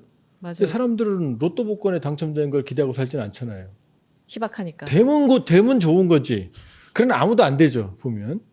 그러니까 통일 대박이라고 한 얘기는 아주 좋은 말이지만 실패한 거예요. 그러니까 그렇게 말하면 안 돼요. 이 네이밍부터가 실패하네요. 그렇죠. 네. 꼭 어떻게 말해야 되느냐? 안 하면 우리가 죽는다. 맞아요. 예, 네. 통일은 질병이다. 네, 네. 그러니까 우리는 이렇게 생각하거든요. 그냥 이대로 영원히 살 수 있을 거야? 음. 라고 생각하거든요. 아픈 채로. 아니거든요. 지금 분단이라는 병이 썩어가고 있거든요. 그게 나오는 게 최고의 최저 출산율, 최고 이혼율, 최고 자살률, 최고 우울증인 거예요. 최고 갈등인 거예요. 이게 원인이 있는 거고 그 네. 뿌리는 분단이거든요. 남들한테 없는 게 그거거든요. 그러면 이렇게 우리가 계속 전쟁을 피해갈 수 있을까요? 자, 아주 가난한 집이 있고 아주 부잣집이 다 붙어 있어요. 이 가난한 집에 굶어 죽어가요. 그럼 이 부잣집은 맨날 그 고기 구워 먹고 있어요. 그럼 이 가난한 사람들이 굶고 가만히 있을까요? 아니면 여기 담 타고 올까요? 담을 타죠. 담 타죠. 네. 그게 바로 원리인 거예요. 네. 그러니까 북한은 완전히 다른 나라. 일본이 썩는다. 예를 들면 일본은 싫어하겠지만 그럼 우리 타격을 받지만 우리 일이 아니에요. 네. 남이니까. 그런데 내 몸의 일부분이 썩는다 그러면 나까지 번지는 거죠. 그러니까 북한의 문제는 우리를 피해가지 않아요. 북한이 저렇게 힘들고 어렵고 문제가 많고 터지면 결과적으로는 내 몸의 일부가 썩는 거거든요. 근데 사람들이 생각 안 해요. 어차피 남이었으니까. 남이 아니라니까요. 우리하고 붙어 있다니까요, 생태계가. 그래서 제가 사실 이제 저도 지금 책을 쓰고 있는데 거의 다 이제 마쳤는데 이제 남북 간 한반도 문제 이런 것들 그리고 여기에 대해서 글을 참 많이 썼습니다. 그런데 제가 글을 쓰면서 너무 화가 나는 거예요. 그러니까 나는 이제 태어났더니 그 우리 엄마 아빠가 있었고 대한민국이란 땅에 태어났어. 근데 이 땅은 이미 나눠져 있어. 나는 북한으로 여행을 가고 싶어도 육지로 중국에 가고 싶어도 못 가. 그냥 오로지 냉전이란 구조 때문에. 그럼 이 냉전 구조는 그냥 김일성이 쳐들어와서 만들어진 걸까? 단지 그것만은 아니잖아요. 그건 이제 물론 현상이었지만 어쨌든 이 국제 질서 정세 때문에 한반도가 이렇게 갈라진 측면이 분명히 있지 않습니까? 일종의 대리전이었기 때문에. 그래서 저는 이 문제를 해결하지 않으면 이 우울증과 이 저성장과 이 모든 것들이 해결이 안 되겠다는 생각을 요즘 안 되죠. 네, 훨씬 더 강하게 생각하게 되더라고요. 그러니까 두 가지로 네. 우리가 보면 제가 이런 얘기하면 이제 가끔 욕을 많이 먹는데 네. 댓글 보지 마세요. 우리가 네. 제가 제일 싫어하는 말 중에 하나가 우리 군대 갔다 오면 이랬어요. 부모님들이. 아, 우리 애 사람 됐다고. 군대 지금도 그런 말 하죠? 네, 그런 말 하는 거 왜? 같아요. 네. 말 안 듣던 애가 말 잘 듣고 아침에 일어나고 모험적이고 근데 아니 군대 갔다 오는데 어떻게 사람이 됩니까? 그럼 우리 이 기자님 군대 안 갔다 왔으니까 사람 아니겠네요. 그러네요. 네. 왜냐하면 군대 갔다 오면은 사람들이 절도 있고 근데 젊은 사람들이 말 잘 들으면 안 돼요. 지금 창의성이 매개 살리는 사회거든요. 군대 갔다 오면 아무래도 질서를 지키고 규율이 있는 건 맞죠. 그렇죠. 네. 그러나 잃는 게 너무 많잖아요. 젊은 시기를 보냈잖아요. 남들이 다른 나라에서는 자유롭게 해외여행을 다니고 공부를 하고 꿈을 키울 때 네. 우리 젊은이들은 그것도 동족끼리 싸우기 위해서 갔잖아요. 그러니까 사실은 미안하다. 우리가 통일을 못해서 네가 어쩔 수 없이 갔다 왔구나. 조국 수호하느라고 참 수고가 많았다. 근데 엄마 아빠는 미안하다 이래야 되는데 말 잘 들으니까 시키는 대로 하니까. 어른이 돼서 왔네 이런 그럼요. 표현을 쓰고. 그럼 지금 미국 모병자 아니잖아요. 징병자 아니잖아요. 네, 네. 일본 징병자 아니잖아요. 캐나다 아니잖아요. 이태리 아니잖아요. 영국 아니잖아요. 징병제가 많지 않죠. 다 우리도 잘 사는 나라들이잖아요. 선진국이잖아요. 그러니까 그 착시에 있는 거죠. 너무나 분단 체제에 익숙해 있는 거죠. 그러니까 일반적인 소위 말하는 아까 얘기했던 뭐 G7이 됐던 어떤 뭐 특정한 선진국은 굳이 아니라고 할지라도 징병제 혹은 어떤 군대식 문화 이런 것들이 굉장히 비정상적이어야 되는데 우리는 그냥 정상적이고 그게 하나의 뭐 재미로서 또 소비가 되고 이런 거 자체가 굉장히 좀 비정상적인 일이라는 말씀을 그러니까 하시는 거잖아요. 네.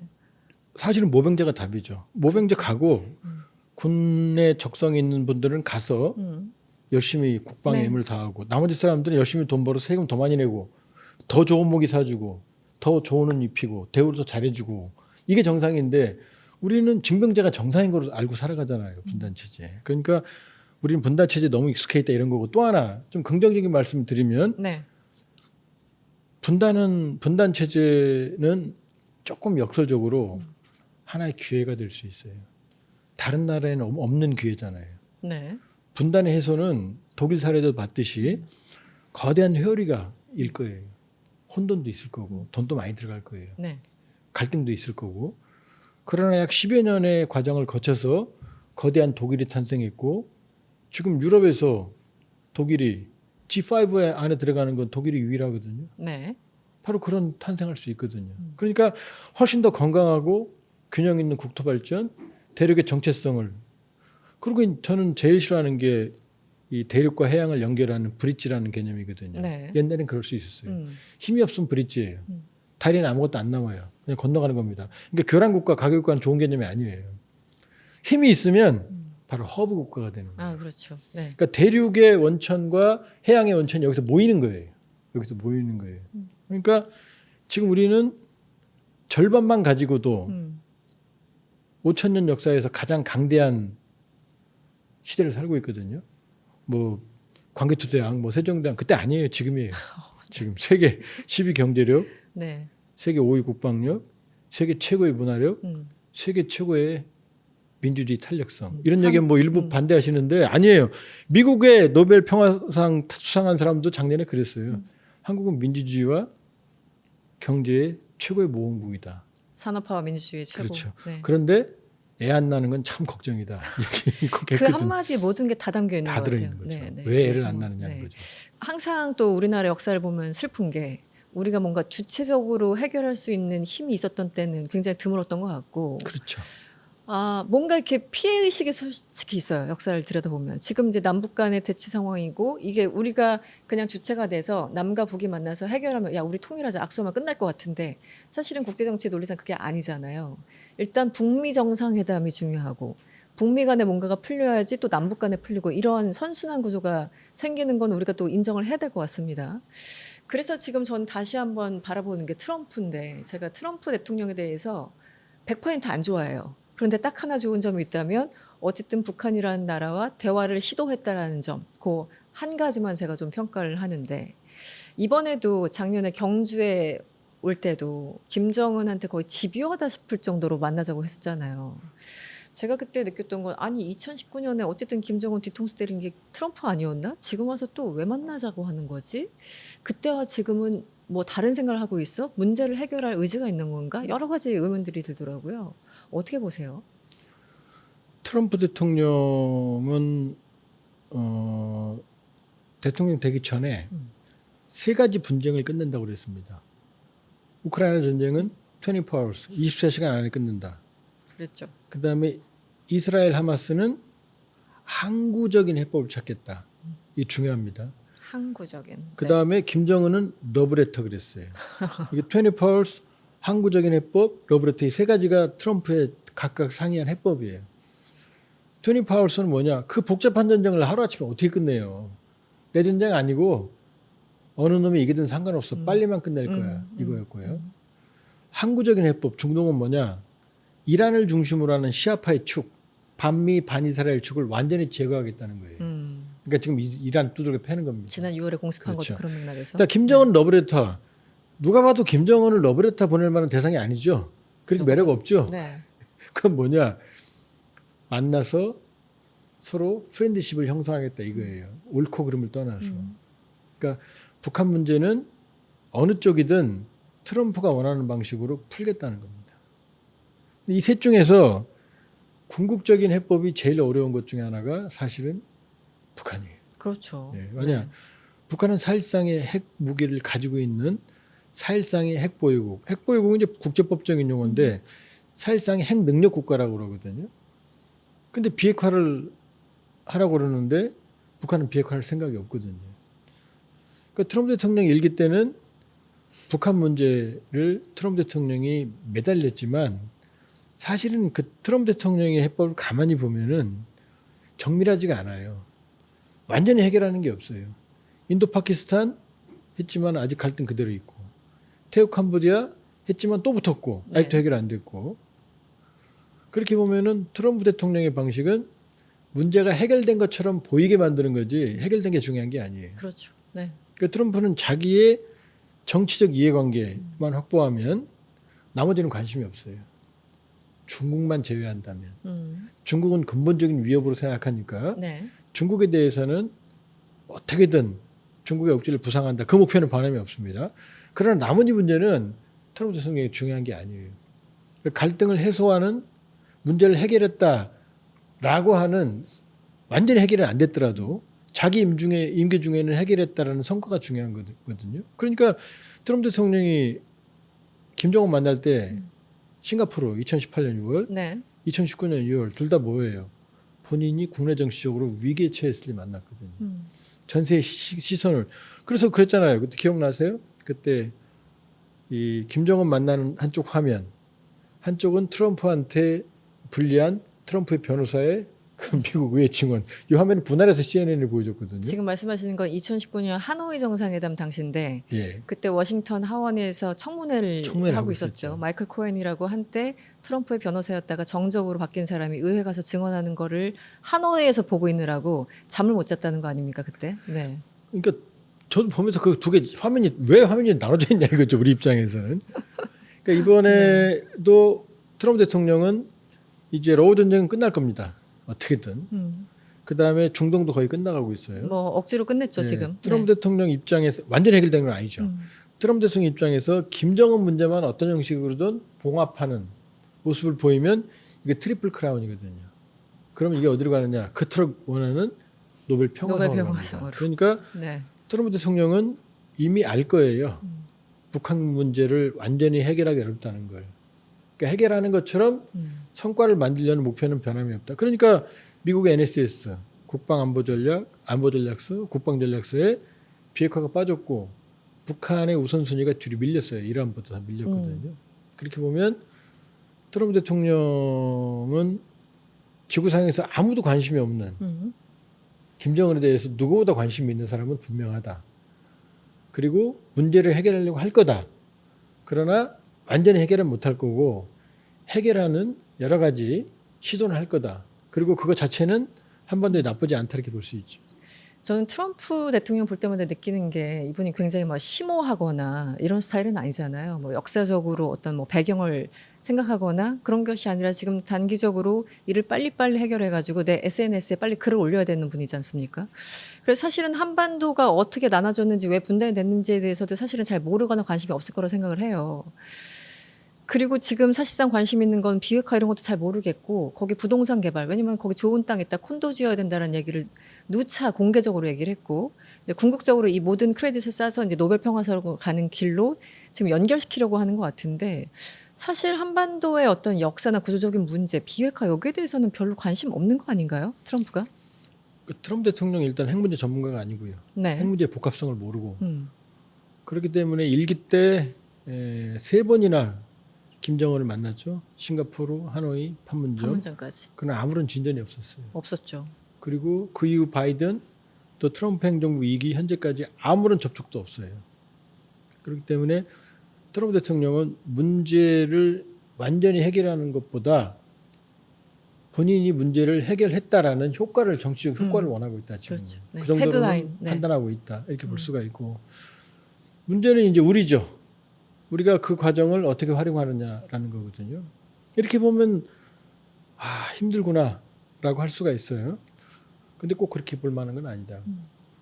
왜냐하면 북한의 핵이 김정은 정권을 지켜주는 건 아니거든요. 네. 제가 유학했던 소련은 가장 많은 핵무기를 가슴에 품고 해치됐거든요. 망했죠. 네. 그리고 지금 김정은 정권이 우리를 완전히 배척하잖아요. 한반도 적대적 이웃과론. 통일 대상도 아니야, 민족도 아니야. 왜 그럴 거예요? 무서워서. 왜냐하면 똑같이 두 나무가 컸는데 한쪽 나무가 거대하게 크면 나머지 작은 나무는 말라 죽어요. 네. 그러니까 지금 나무를 옮기고 싶은 거예요. 인위적으로. 고사 상태. 네. 안 되죠, 근데. 네. 평양문화보호법, 반동사상문화비교법, 군중신고법, 청년교양보장법 다 뭐예요? 우리 영향을 무서워하는 거거든요. 그러니까 겉으로는 절망적인 것 같지만 사실은 이미 게임은 끝났다. 체제 경쟁은 완전히 끝났고 북한은 실패를 인정을 하는 게 바로 통일민족개념 삭제다. 안 되는 일 하고 있거든요. 옛날 노래 지금 안 되는 줄 알면서 왜 그랬을까 이런 노래도 있는데. 네. 자, 두 번째는 뭐냐? 이미 북한은 두려워하고 있다. 그리고 북한 주민들은 북한 체제 말보다 남한의 한류나 외부에 더 관심이 있다 이렇게 볼 수가 있고. 그러니까 내적인 정당성이 깨지고 있는 거죠. 네, 네. 중심이. 두 번째는 미국 트럼프는 제가 보기에 팍스 아메리카나의 비명이에요. 비명. 왜냐하면 이렇게 될 수가 없어요. 미국은 저문은 해요 지금. 트럼프는 미국의 저문은 석양은 아름답죠. 그러나 영원하지 않습니다. 막을 수가 없다. 그럴 수밖에 없잖아요. 다극화하고 무극화하는데. 다극화하고 무극화하는 세계에서 나타난 현상이 트럼프거든요. 일본 다카이치가 압승을 했지만 일본의 우경화, 극우화 저건 일본의 미래에 절대로 도움이 안 될 겁니다. 네. 러시아 전쟁 후유증 극복 못합니다. 푸틴 살아생전에 이미 중진국으로 추락했어요. 네. 그다음 중국 시진핑 자기 최측근까지 숙청할 정도로 당 중앙 군사위 7명 중에 5명을 숙청했거든요. 그다음에 경제 여기저기 부동산, 전기차 1조 달러의 무역 흑자의 그 그림자 정부 부채 터지기 일보 직전이거든요.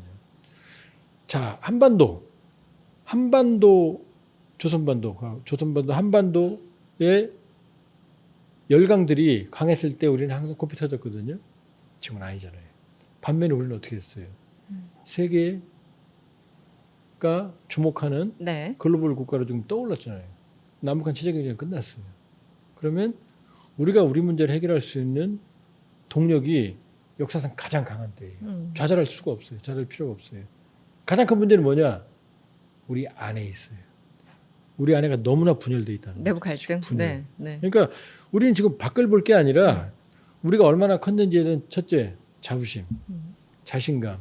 그다음에 우리 안에 어느 사회든 다양성이 있어요. 분열이 없을 수는 없어요. 그러나 그게 감당할 수 없을 임계점을 넘어선 분열 상태는 우리가 가진 모든 강점을 약화시킬 수 있거든요. 네. 그러니까 저는 나쁜 상황 아니다.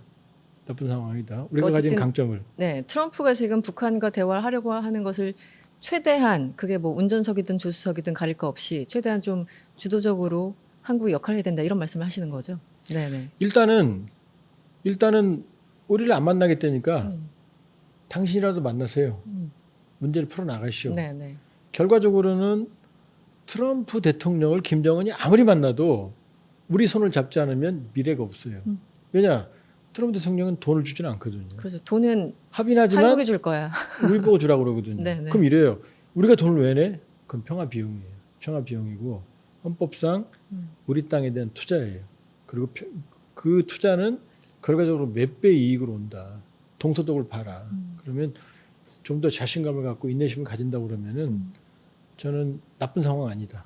그리고 트럼프가 물꼬를 터주는 건 고마운 일이고 최대한 그 문제를 활용할 필요가 있다. 결국 북한은 우리한테 독이 돼 있다. 이렇게 볼 수 있어요.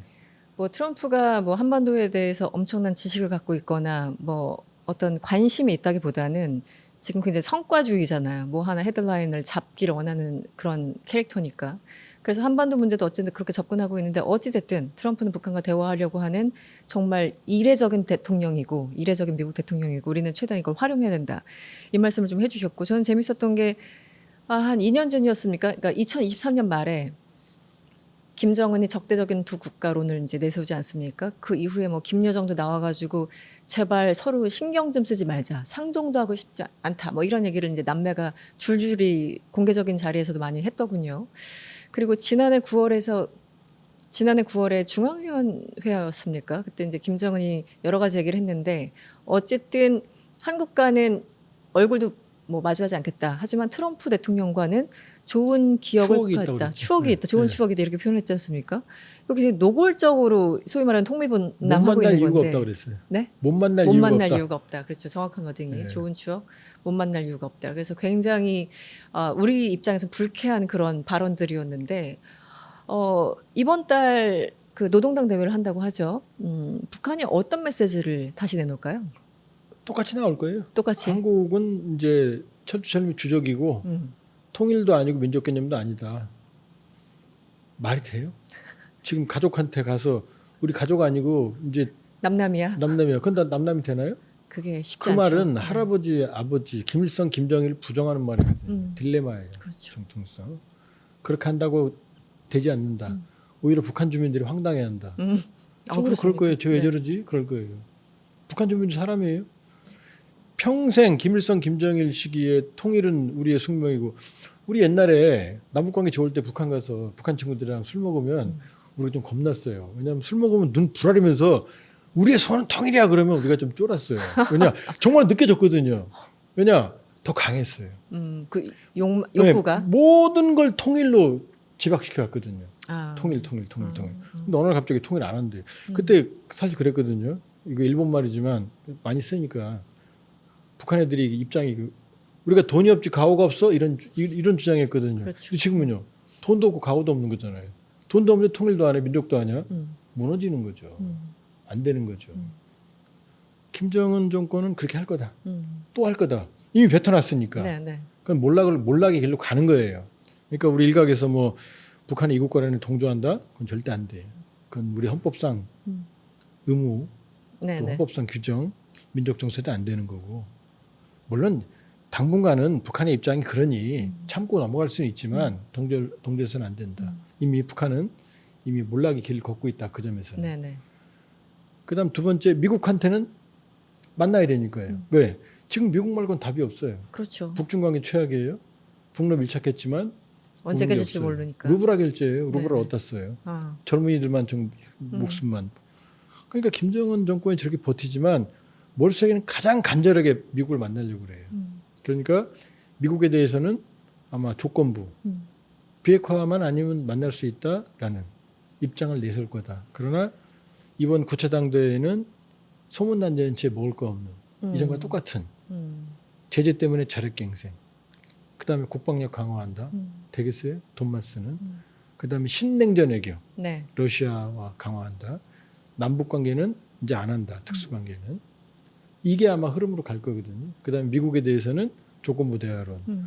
이거는 지난 8차 당대회하고 똑같아요. 그러니까 새로운 걸 보여줄래야 보여줄 수가 없는 게 북한의 딜레마죠. 네, 오늘은 한반도라는 지정학적 숙명에 대해서 이야기를 해봤습니다. 2부에서는 지금 중국과 일본 간의 관계가 굉장히 파국의 길로 가고 있다고 하는데요. 지금 어떤 상황인지 그리고 그 사이에서 한국의 공간은 어디까지 열릴지 알아보도록 하겠습니다. 안녕하세요. 이승원입니다. 지난 시간에는 우리 조한범 박사님과 한반도 그리고 지정학에 대해서 이야기를 나눠봤습니다. 조금 더 구체화시켜서 오늘은 중국과 일본이 극단적으로 갈라지고 있는 그런 모양새인데 도대체 어떤 계산들이 숨어 있는 건지 자세히 알아보도록 하겠습니다. 박사님 어서 오세요. 예, 안녕하세요. 네. 지난 11월, 그러니까 작년 11월에 다카이치 총리가 대만 유사시 발언을 한 이후에 정말 중국과 일본이 미친 듯이 싸우고 있습니다. 예. 전반적인 상황, 개괄적으로 어떻게 보십니까? 일단 중국의 입장에서 대만 유사시 일본 개입 발언은 중국의 입장에서는 절대로 묵과할 수가 없죠. 왜냐하면은 중국의 가장 기본적인 원칙이 하나의 중국이거든요. 그렇죠. 그러니까 중국에서 대만은 우리가 생각하기엔 대만은 그냥 다른 나라 아니야? 근데 그렇지 않거든요. 그러니까 1971년에 헨리 키신저가 7월로 기억이 되는데 베이징을 방문합니다. 네. 그리고 10월에 유엔 총회에서 대만이 쫓겨납니다. 그 당시만 해도 유엔 안보리 상임이사국이 네. 장제스의 국민당이었거든요. 근데 중국이 들어오거든요. 키신저 간 다음에 오비 이락이라고. 그럼으로써 대만은 이제 국가로서의 지위를 상실합니다. 네. 우리도 단교했죠. 네. 미국도 단교했어요. 일본도 단교했습니다. 그러면서 중국은 자 유일한 합법적 대표는 중국이고 대만은 중국의 일부다. 이 원칙이거든요.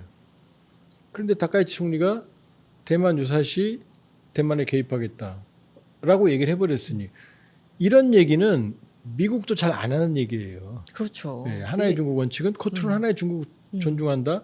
물론 대만은 국가 자격은 아니지만 국가처럼 행동하고 있죠. 그렇죠. 독립국가처럼. 그런데 다카이치 총리가 그것도 집권하자마자 누가 시킨 것도 아니에요. 그냥 야당 의원이 통과 의뢰처럼 물어봤는데 갑자기 황당한 얘기를 하니까 과거에 그러니까 다카이치 총리가 유일하게 그런 발언을 한 사람입니다. 일본 총리 중에서. 일본 총리들이 아무리 뭐 아베부터 해가지고 아베도 그렇게 얘기 안 했어요. 네, 그렇게 강경책을 쓴다고 하더라도 공식적인 자리에서 공개적으로 그런 발언을 한 총리는 역대 없었습니다. 없었죠. 그렇죠. 네. 네. 그러니까 그 이후부터 오사카에 있는 중국 총영사가 다카이치 보고 그 더러운 목을 베겠다라든지 정말 심한 너무 발언했죠. 심했죠. 네네. 다카이치 총리도 심했지만 그 중국- 오사카 총영사 발언은 아마 세계 외교사에서 가장 극악한 발언일 그럼요. 거예요. 네. 그러면서 양측의 정면 충돌을 하는 양상으로 갔고, 그러면서 일본 내에서는 우려가 컸죠.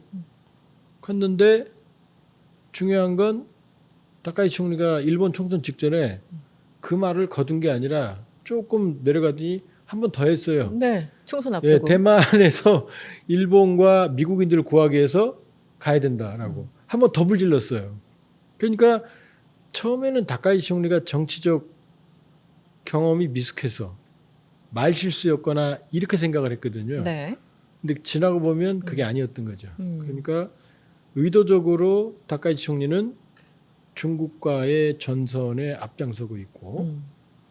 그리고 중국은 하나의 중국이라는 대원칙을 건드렸기 때문에 네. 양보할 수가 없는 거고. 양쪽 그러니까 다 물러설 수 없는 그렇죠. 상황. 양측은 지금 음. 치킨 게임이에요. 한쪽이 물러설 수 없는 상황으로 가고 있고, 그러니까 이제 한일령 일본의 문화 중국 금지부터 각종 제재를 가하기 시작을 했고, 그리고 이제 히토류까지 네. 중국이 카드를 꺼내든 상황인데, 문제는 일본이 물러설 생각이 전혀 없다는 거죠. 일단 중국의 관점에서 한번 보고 일본의 관점에서 봐야 될 필요가 있는데, 예전에 중국과 일본은 가끔 이제 뭐 민족주의적인 감정이랄까 뭐 여러 가지로 충돌한 사례가 여러 차례 있어서 이게 뭐 굉장히 이례적인 건 아닌데, 이번엔 조금 세다, 강도가.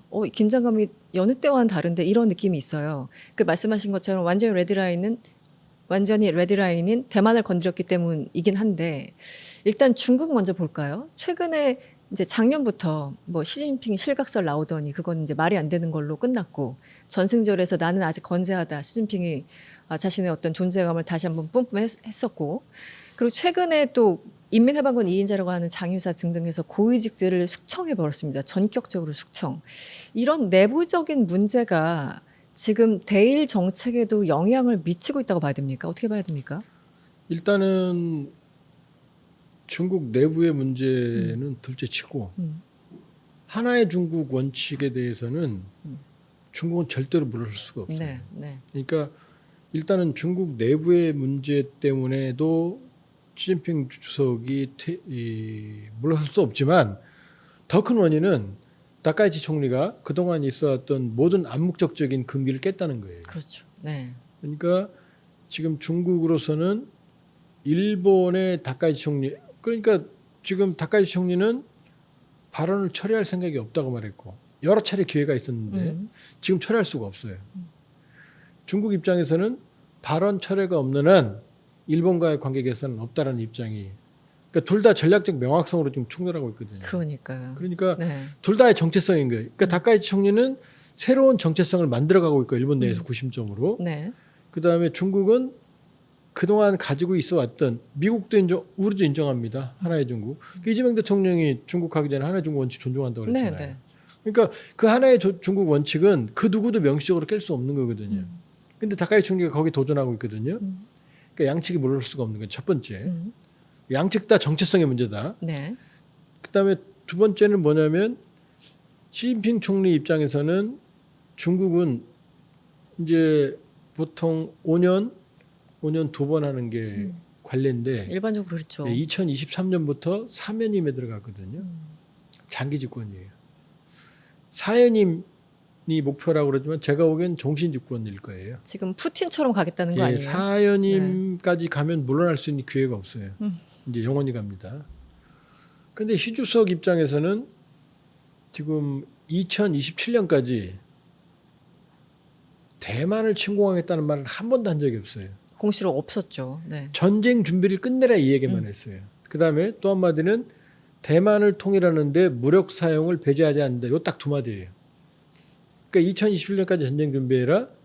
대만을 침공하는데 무력 사용을 배제하지 않는다. 요걸 합치면 이제 미국에서 나오는 2027년 대만 침공설이 만들어져 나오는 거예요, 지금 네. 계속. 그러니까 대만 침공설은 중국에서는 안 나와요. 네. 그러니까 대만권이나 미국권에서 미국 당국잡에서 계속 나오고 있거든요. 그 대만 침공설이 2020년인가 2021년인가 하여튼 바이든 정부 때 나왔어요. 저는 처음에 일기 트럼프 때인가 왜냐면 트럼프가 워낙 강공이었으니까. 근데 오히려 트럼프 때는 그런 얘기가 없었는데 바이든 정부 때 중국 시진핑이 대만 통일을 뭐 그 하기 위해서 2027년에 침공할 가능성이 있어요 하면서 이 얘기가 쭉 퍼지기 시작했잖아요. 근데 실제 그럼 말이 나왔으니까. 박사님 어떻게 보세요? 저는 그 싸울 준비를 항상 하라는 거는 어떤 지도자의 지침일 수 있는데 설마 27년?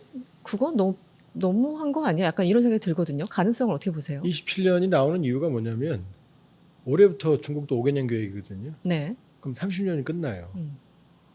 그러면 대만을 통일하기 위해서는 5년 안에 시진핑 사회님도 또 그 사이에 결정이 되니까. 그러니까 2027년이 딱 정확한 시점이라는 얘기예요. 그때 사고를 쳐야만 네. 마무리 수준까지 간다. 이게 이제 2027년에 바로 설이고, 그다음에 시진핑 주석이 2027년까지 전쟁 끝내라는 말도 했고, 그러니까 상식적이라면 시진핑 주석은 절대로 대만을 침공해서는 안 돼요. 그렇죠. 왜냐하면 네. 바다를 극복하는 건 전쟁에서 가장 힘든 일이에요.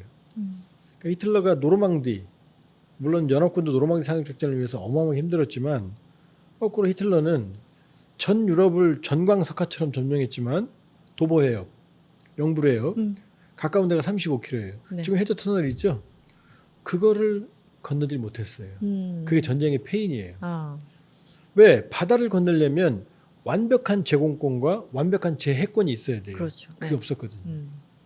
그러다가 실패하고 스탈린 쪽으로 가면서 바르바로스 작전, 이게 몰락의 시작이거든요.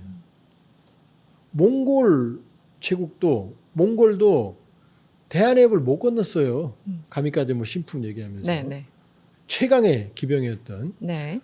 자, 대한해협의 평균 폭은 180km. 이 양안, 대만과 중국 간의 그 해협의 평균 180km쯤 되고 짧은 데야 130이거든요. 도보해협의 몇 배예요? 서너 배가 넘잖아요. 그러면 중국 해군이 세계 최강의 해군력을 가지고 세계 최강의 공군력을 가져야 되는데 네. 아니거든요. 해군력은 1위는 미국이거든요. 네. 공군력은요, 미국이거든요. 농담삼아 그런 얘기 하거든요. 세계 1위의 공군은 어디? 미국. 세계 2위의 공군은, 그러니까 세계 1위는 미 공군, 네. 세계 2위는 미 해군. 왜냐면 미 항공만 싣고 다니니까. 자, 완벽한 제공권도 안 되고 제해권도 안 돼요. 근데 거기를 넘어요. 그 다음에 대만이 바보가 아닐 텐데, 대만은 또 상륙 작전이 아주 어려워요. 네, 네. 이쪽 부조상. 푸젠성 쪽에 있는 이쪽 서쪽은 뻘이 아주 길기 때문에 대형 상륙정이나 상륙함 이런 것들이 아주 어렵고, 동쪽은 거의 절벽이에요. 그러니까 상륙하기 가장 어려운 게 대만이거든요. 네, 네. 거기다 대만도 바보가 아닌데 수십 년 이상 상륙 저지 병력 능력을 키워왔을 거 아니에요. 무기도 열심히 사고 있었죠. 그러니까. 네. 그러니까 정상적이라면 중국은 대만 침공을 못하고 하면 아마 팔다리 하나 잘라질지도 몰라요. 네, 이건 너무나 그냥 자멸적인 것 같은데 중국 입장에서도. 그런데 어떤 일이 벌어졌죠? 푸틴이 우크라이나 침공 아무도 예상 안 했는데 했어요. 맞아요. 네. 그다음에 트럼프 대통령 마두로 체포 베네수엘라 작전 베네수엘라 새벽부터. 아무도 생각 안 했거든요. 그다음 이 이스라엘 하마스 전쟁, 하마스가 저렇게 바보짓을 왜 했을까요? 저런 무기로 이스라엘을 공격하다니. 그런 테러를 왜 했을까요? 했잖아요. 지금 히틀러가 전 유럽을 침공할 때도 그 당시 영국 챔벌린 안 할 거라고 판단했거든요. 평화했거든요. 그러니까 모든 전쟁은 예상 밖의 상황에서 오판, 벌어진다. 5인. 저도 보면 욕을 많이 먹거든요. 네, 로직으로 보면 2027년 침공설은 말도 안 되는 것 같은데. 안 되죠. 과거 역사를 봐라 이 말씀하시는 거군요. 그러니까 모든 전문가들은 항상 합리적인 가정을 하거든요. 그렇죠. 네. 자, 합리적. 그러니까 저도 틀린 적이 많아요. 왜? 합리적이라면 푸틴 침공하면 안 되거든요. 그렇죠. 지금 답 나오잖아요. 4년 동안 코피 터지고 있잖아요. 이기지도 못하면서. 그러니까 우리는 시진핑의 머릿속을 들어가 봐야 돼요.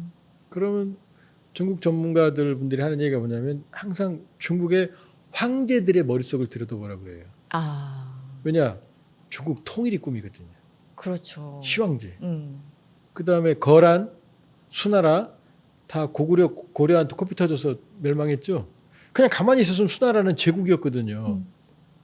거란도 대단하거든요. 거란이 캐세이 퍼시픽이라는 항공사 아시죠? 그 캐세이가 거란이라는 뜻이에요. 그렇군요. 예, 그러니까 거대한 제국이었는데 망하잖아요. 우리 침공하다가. 수나라 고구려 때문에 망하잖아요.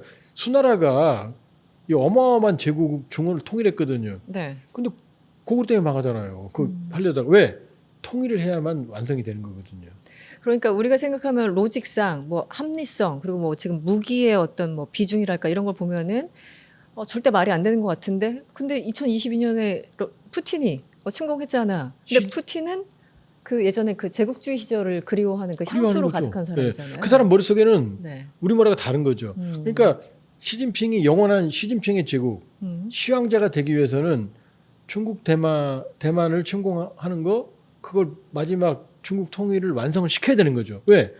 중국 역사에서 14억 인구가 굶어 죽지 않는 체제를 유일하게 처음으로 사실상 처음 만들었어요. 대만을 통일하는 건 수건이에요. 네. 그 다음에 많은 중국 분들은 그렇게 생각한대요. 우리는 대만 침공이 정말 무리수 아니야?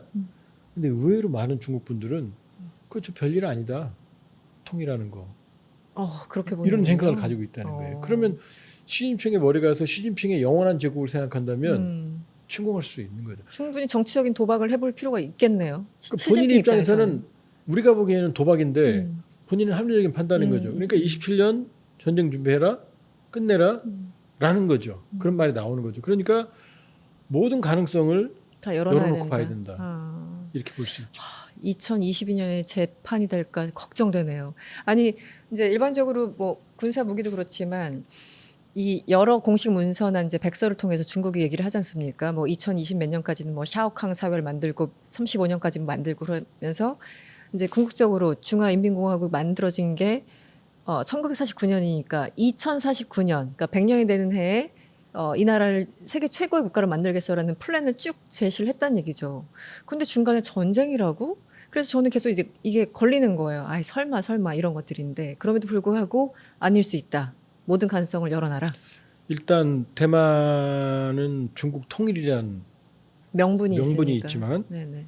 TSMC가 있어요. 세계 파운드의 네, 70%를 차지하는. 그다음에 또 하나가 있어요. 뭐죠? 한번 그림을 그려보세요. 중국 앞바다에서 대만은 중국을 막는 방파제 역할을 하죠. 그 뭐 물동량 지나가는 예, 대만이 없다면, 대만이 만일에 중국에 속한다면 태평양까지는 그냥 뚫립니다. 하와이까지 다. 지리적으로 그러네요. 미국의 입장에서는 대만은 TSMC의 거점이면서 이 남중국 동남중국해와 동북아를 가르는 안보의 거점이에요. 자, NSS 미국 안보 전략서 지난해 12월에 나오는데 정확히 그렇게 써 있어요. 트럼프가. 대만이 왜 중요하느냐? 반도체 거점이다. 세미컨덕터. 그다음에 해상 물동량 전 세계 3분의 1이 지난다. 맞아요. 네네. 그다음에 이 동남중국해와 동북아 우리 일본, 한국 한반도를 가르는 안보의 거점이다. 분기점이다. 이렇게 말해요. 도련선 얘기가 그러면서 그렇죠. 나왔죠. 그러니까 미국의 입장에서는 중국 입장도 마찬가지일 거 아니에요. 중국 입장에서. 그럼 시진핑 주석으로서는 대만 통일하는 위대한 업적을 세워요. 시진핑 입장에서. 그다음에 G2를 넘어서 G1을 넘보는 국력을 만들었어요. 그러면 시진핑 입장에는 뭐가 되겠어요? 이 영원한 시진핑의 제국, 그다음에 영구 집권, 그다음에 역사에 남는 이 황제가 되는 거죠. 수요 많은 이 중국을 이제 완성했다라는 표현이 나오는. 저는 그렇게 생각 안 해요. 네네. 제가 합리적이라면 절대 그런 일 안 일으켜요. 하지만 그들의 로직에 따라간다면 그들의 로직을 한번 볼 필요가 있다는 거죠. 그러니까 아니다라고 하지 말고 당위의 문제가 아니니까. 우리가 항상 이렇게 봐야 돼요. 우리가 유튜브 시대에 좀 약간 새는 얘기를 하면 제가 드리는 말씀이 유튜브 시대는 자기가 보고 싶은 것만 보거든요. 그런 측면이 강하죠. 이승훈 팬은 이승훈만 봐요. 저만 보면 안 봐요. 저만도 가끔 봐야 되는데 저만 TV도. 네. 그러니까 자기가 원하는 것만 보니까 확증 편향에 사로잡혀요. 그렇죠. 절대 그런 일 없어. 내가 오라 이렇게. 네네네. 모든 세상은 부정선거야. 그럼 다 부정선거 보이는 거예요. 그러니까 저런 얘기 왜 하지? 좀 황당한 얘기야. 그 말이 돼? 그런 얘기를 자주 봐야 돼요. 그래야 내 생각이 교정이 되는 거예요. 그리고 그 사람들의 사고방식 이해할 수 있는 거거든요. 그러니까 저는 지금도 시진핑이 대만을 침공하는 건 자살행위다라는 생각이 변함이 없어요. 그러나 시진핑 입장에서는 그렇죠. 네. 다른 생각을 할 수도 있다는 가능성 항상 열어줘야 되는 거죠. 그러면 이제 일본 얘기를 잠깐 해볼까요? 사실은 그 얼마 전 총선 정말 그 자민당이 압승하면서 역사적인 압승을 하면서 다들 헐 약간 이래요. 우리나라 입장에서는 다카이치 정말 보수도 아니고 극우 인사가 작년에 겨우 총리가 됐는데 갑자기 지지율이 막 고공행진을 하더니 총선 승부수를 던졌어. 300석이 훌쩍 넘는 의석까지 차지했어. 이게 웬 난리야. 몇 달 사이에 도대체 무슨 일이 벌어지고 있는 겁니까? 헐이 아니고요. 네. 헉이라고 그래야죠. 아, 허기인가요? 죄송합니다. 왜냐면 표현에 주의하겠습니다. 자, 네. 다카이치는 정치적 기반이 강하지 않아요. 굉장히 약했죠. 오히려 네. 방위상하는 고이즈마가 훨씬 강했어요. 그다음에 하야시 같은 사람들이 훨씬 더 안정감이 있었어요. 국정 운영에. 그러니까 다카이치 총리가 됐을 때만 해도 원포인트 릴리프 몇 달 좀 하고 고이즈미로 갈 거다 네, 이런 네. 평가가 많았거든요. 네. 그런데 웬걸 집권하자마자 70% 이상의 고공행진 내려가진 않았어요. 그게 대만 유사시 발언 이후에 갑자기 확 올라가더라고요. 확 올라갔는데 원래 집권하면은 지지율이 높아요. 네, 네. 근데 이게 정상이거든요. 이 내려가는 걸 대만 유사시 발언이 뒷받침해주면서 쭉 온 거죠. 그러더니 갑자기 중의원을 해산해요. 중의원이 이제 하원이고 참의원이 상원이거든요. 네. 465석인데 겨우겨우 일본 유신회랑 겨우겨우 그냥 연립정권도 연정, 네. 구성하느라고 힘들었고 그냥 총리 지명도 힘들었거든요. 네. 그러더니 중의원을 해산해요. 그건 뭐냐? 해산은 뭐냐면 자기가 재신임 받겠다는 거거든요. 그렇죠.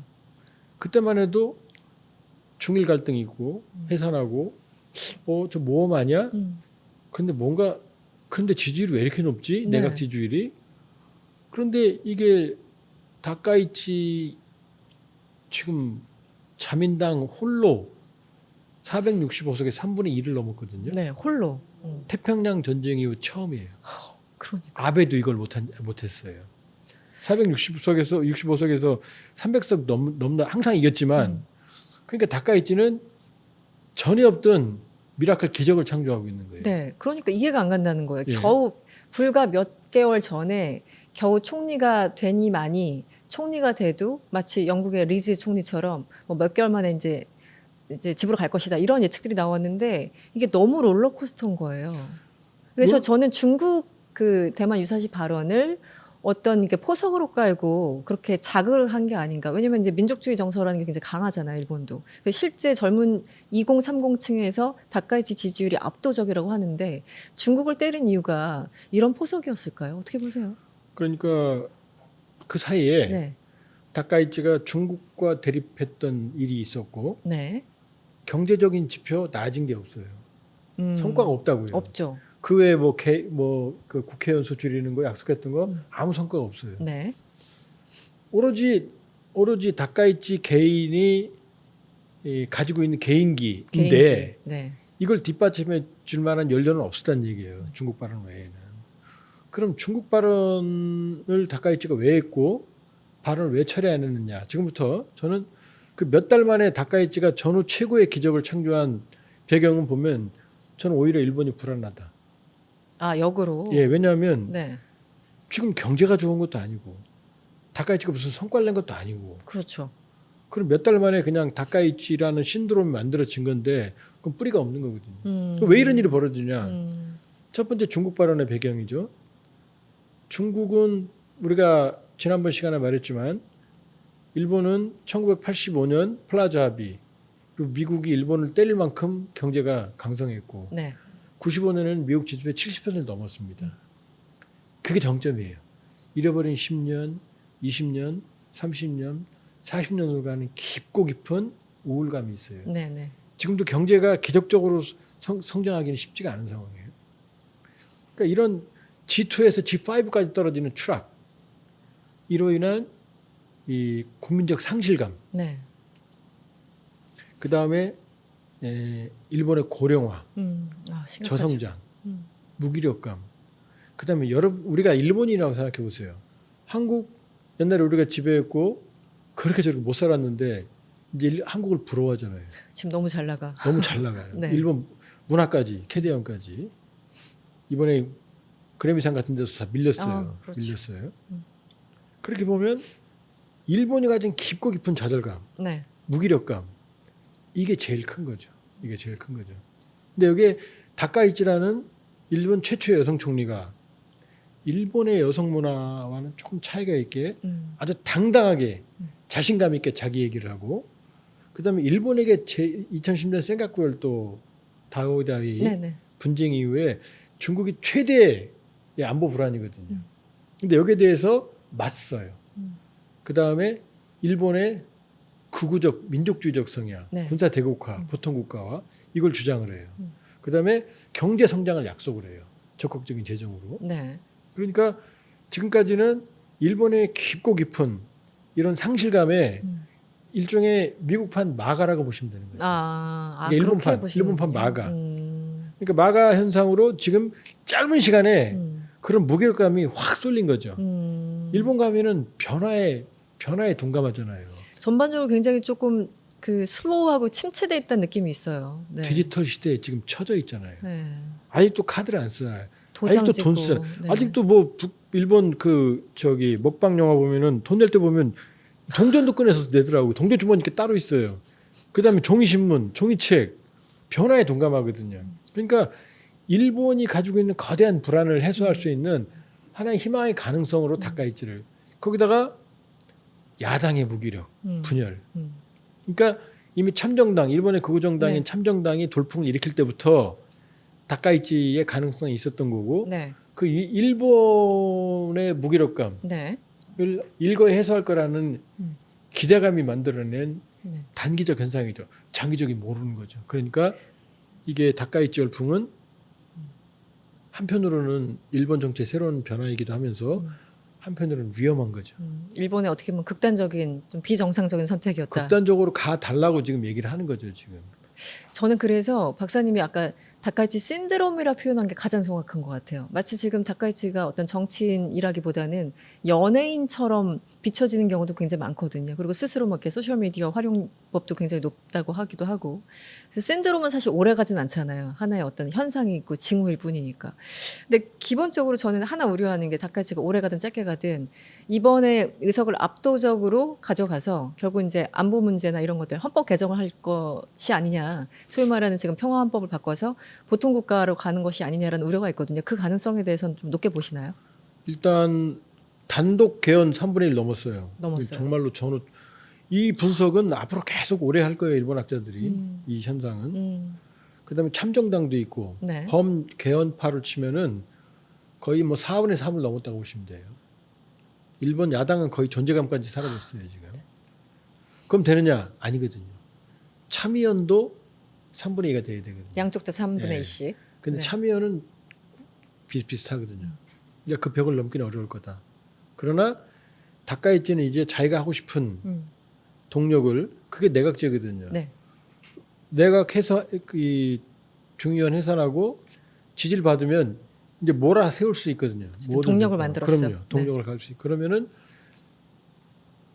이미 평화헌법은 개정하지 않아도 자 2015년에 아베가 안전보장법제를 개정을 해서 지금 문제가 됐던 대만 유사시 네. 집단적 자위권 원래 일본은 평화헌법이라고 그래서 자 전쟁 안 한다 무력 사용하지 않는다 군대를 보유하지 않는다 네, 네.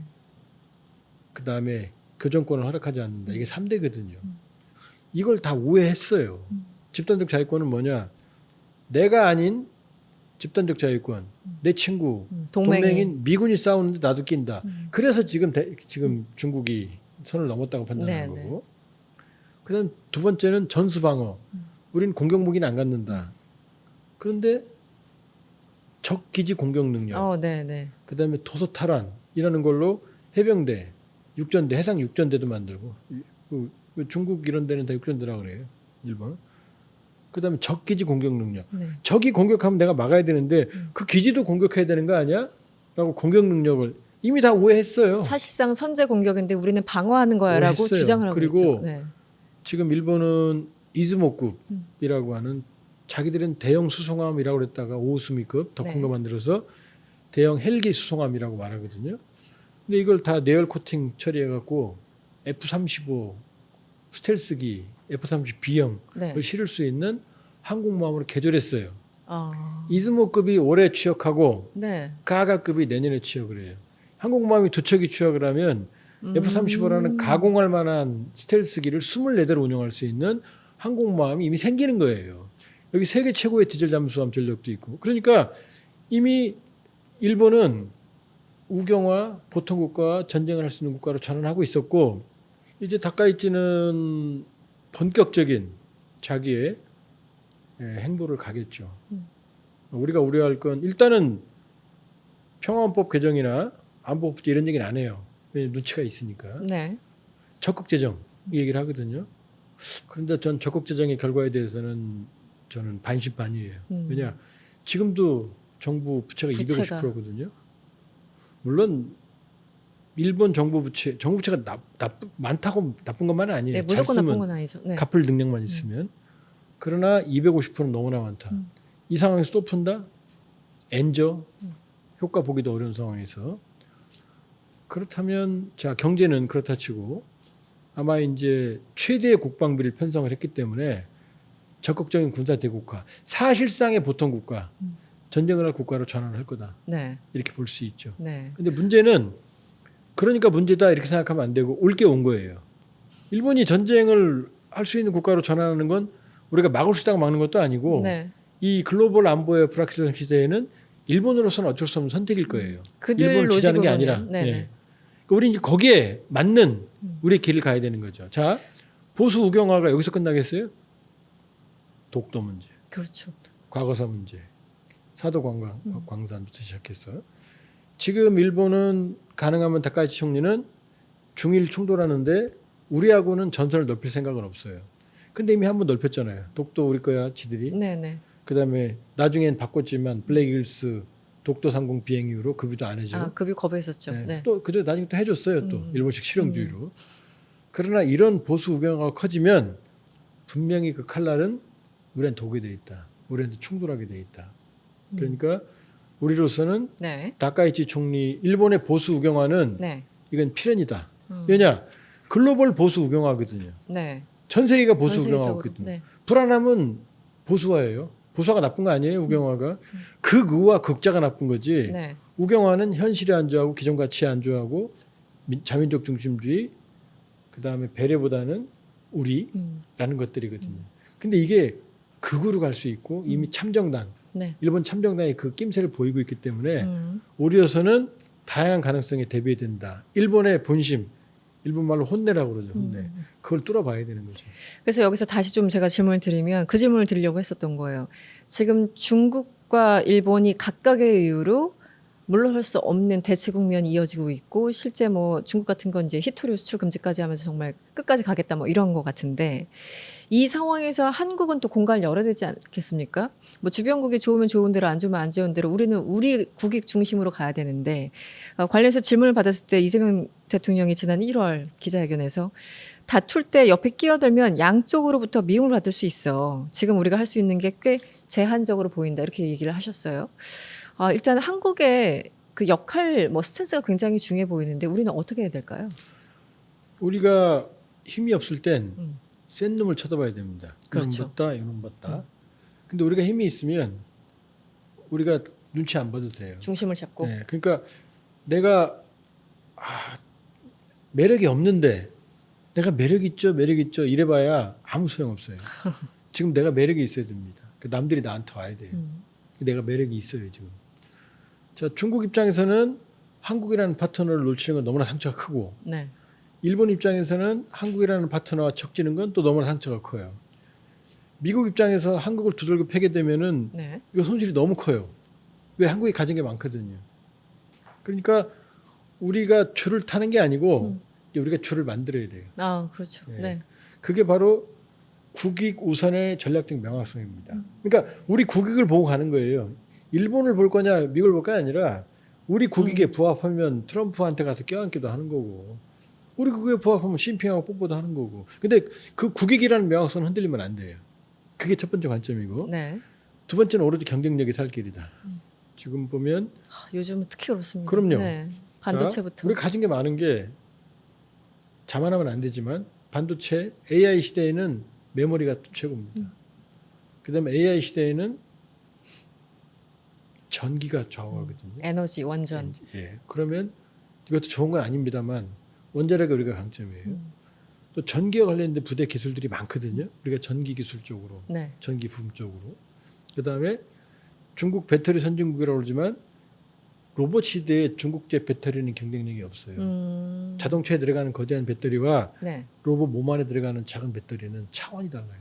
그러니까 중국이 우리 배터리 쓰잖아요. 그렇죠? 그다음에 마스가는 이미 유명한 거고. 그러니까 우리가 가진 최대의 강점으로 거래 중심적 관계로 가는 거지. 뭐 제가 매력이 있죠 해봐야 소용없어요. 매력이 있어야 돼요, 실제로.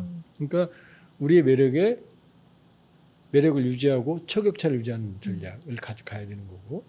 세 번째는 코리아 이니셔티브입니다.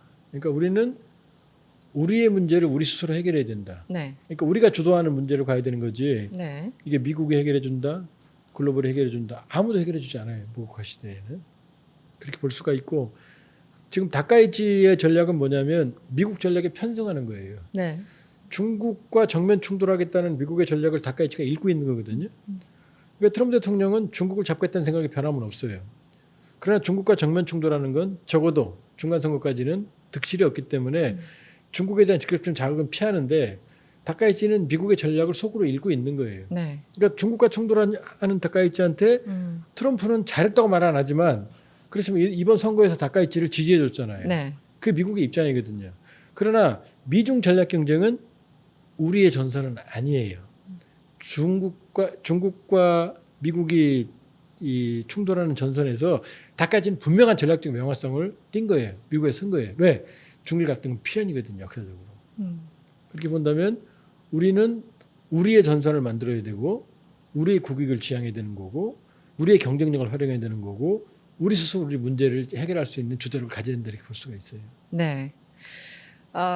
박사님 말씀 듣다 보니까 과거에는 우리가 이제 외교로 먹고 사는 나라니까 전략적 모호성이 중요해라는 얘기를 참 많이 들었는데 이제는 우리의 어떤 국력이나 체력도 커졌고 이제는 전략적 자율성을 확대하는 길로 가야 되는 것이 아닌가 이런 생각도 듭니다. 네, 오늘 지정하기 위해서 오늘은 동북아 정세에 대해서 자세하게 짚어봤습니다. 중국과 일본이 지금 갈등 굉장히 고조되고 있죠. 하지만 우리도 그 안에서 기회를 열고 또 공간을 찾아야 될 때가 아닌가 싶습니다. 네, 머니포커스 오늘은 여기서 마치겠습니다. 시청해주신 여러분 고맙습니다.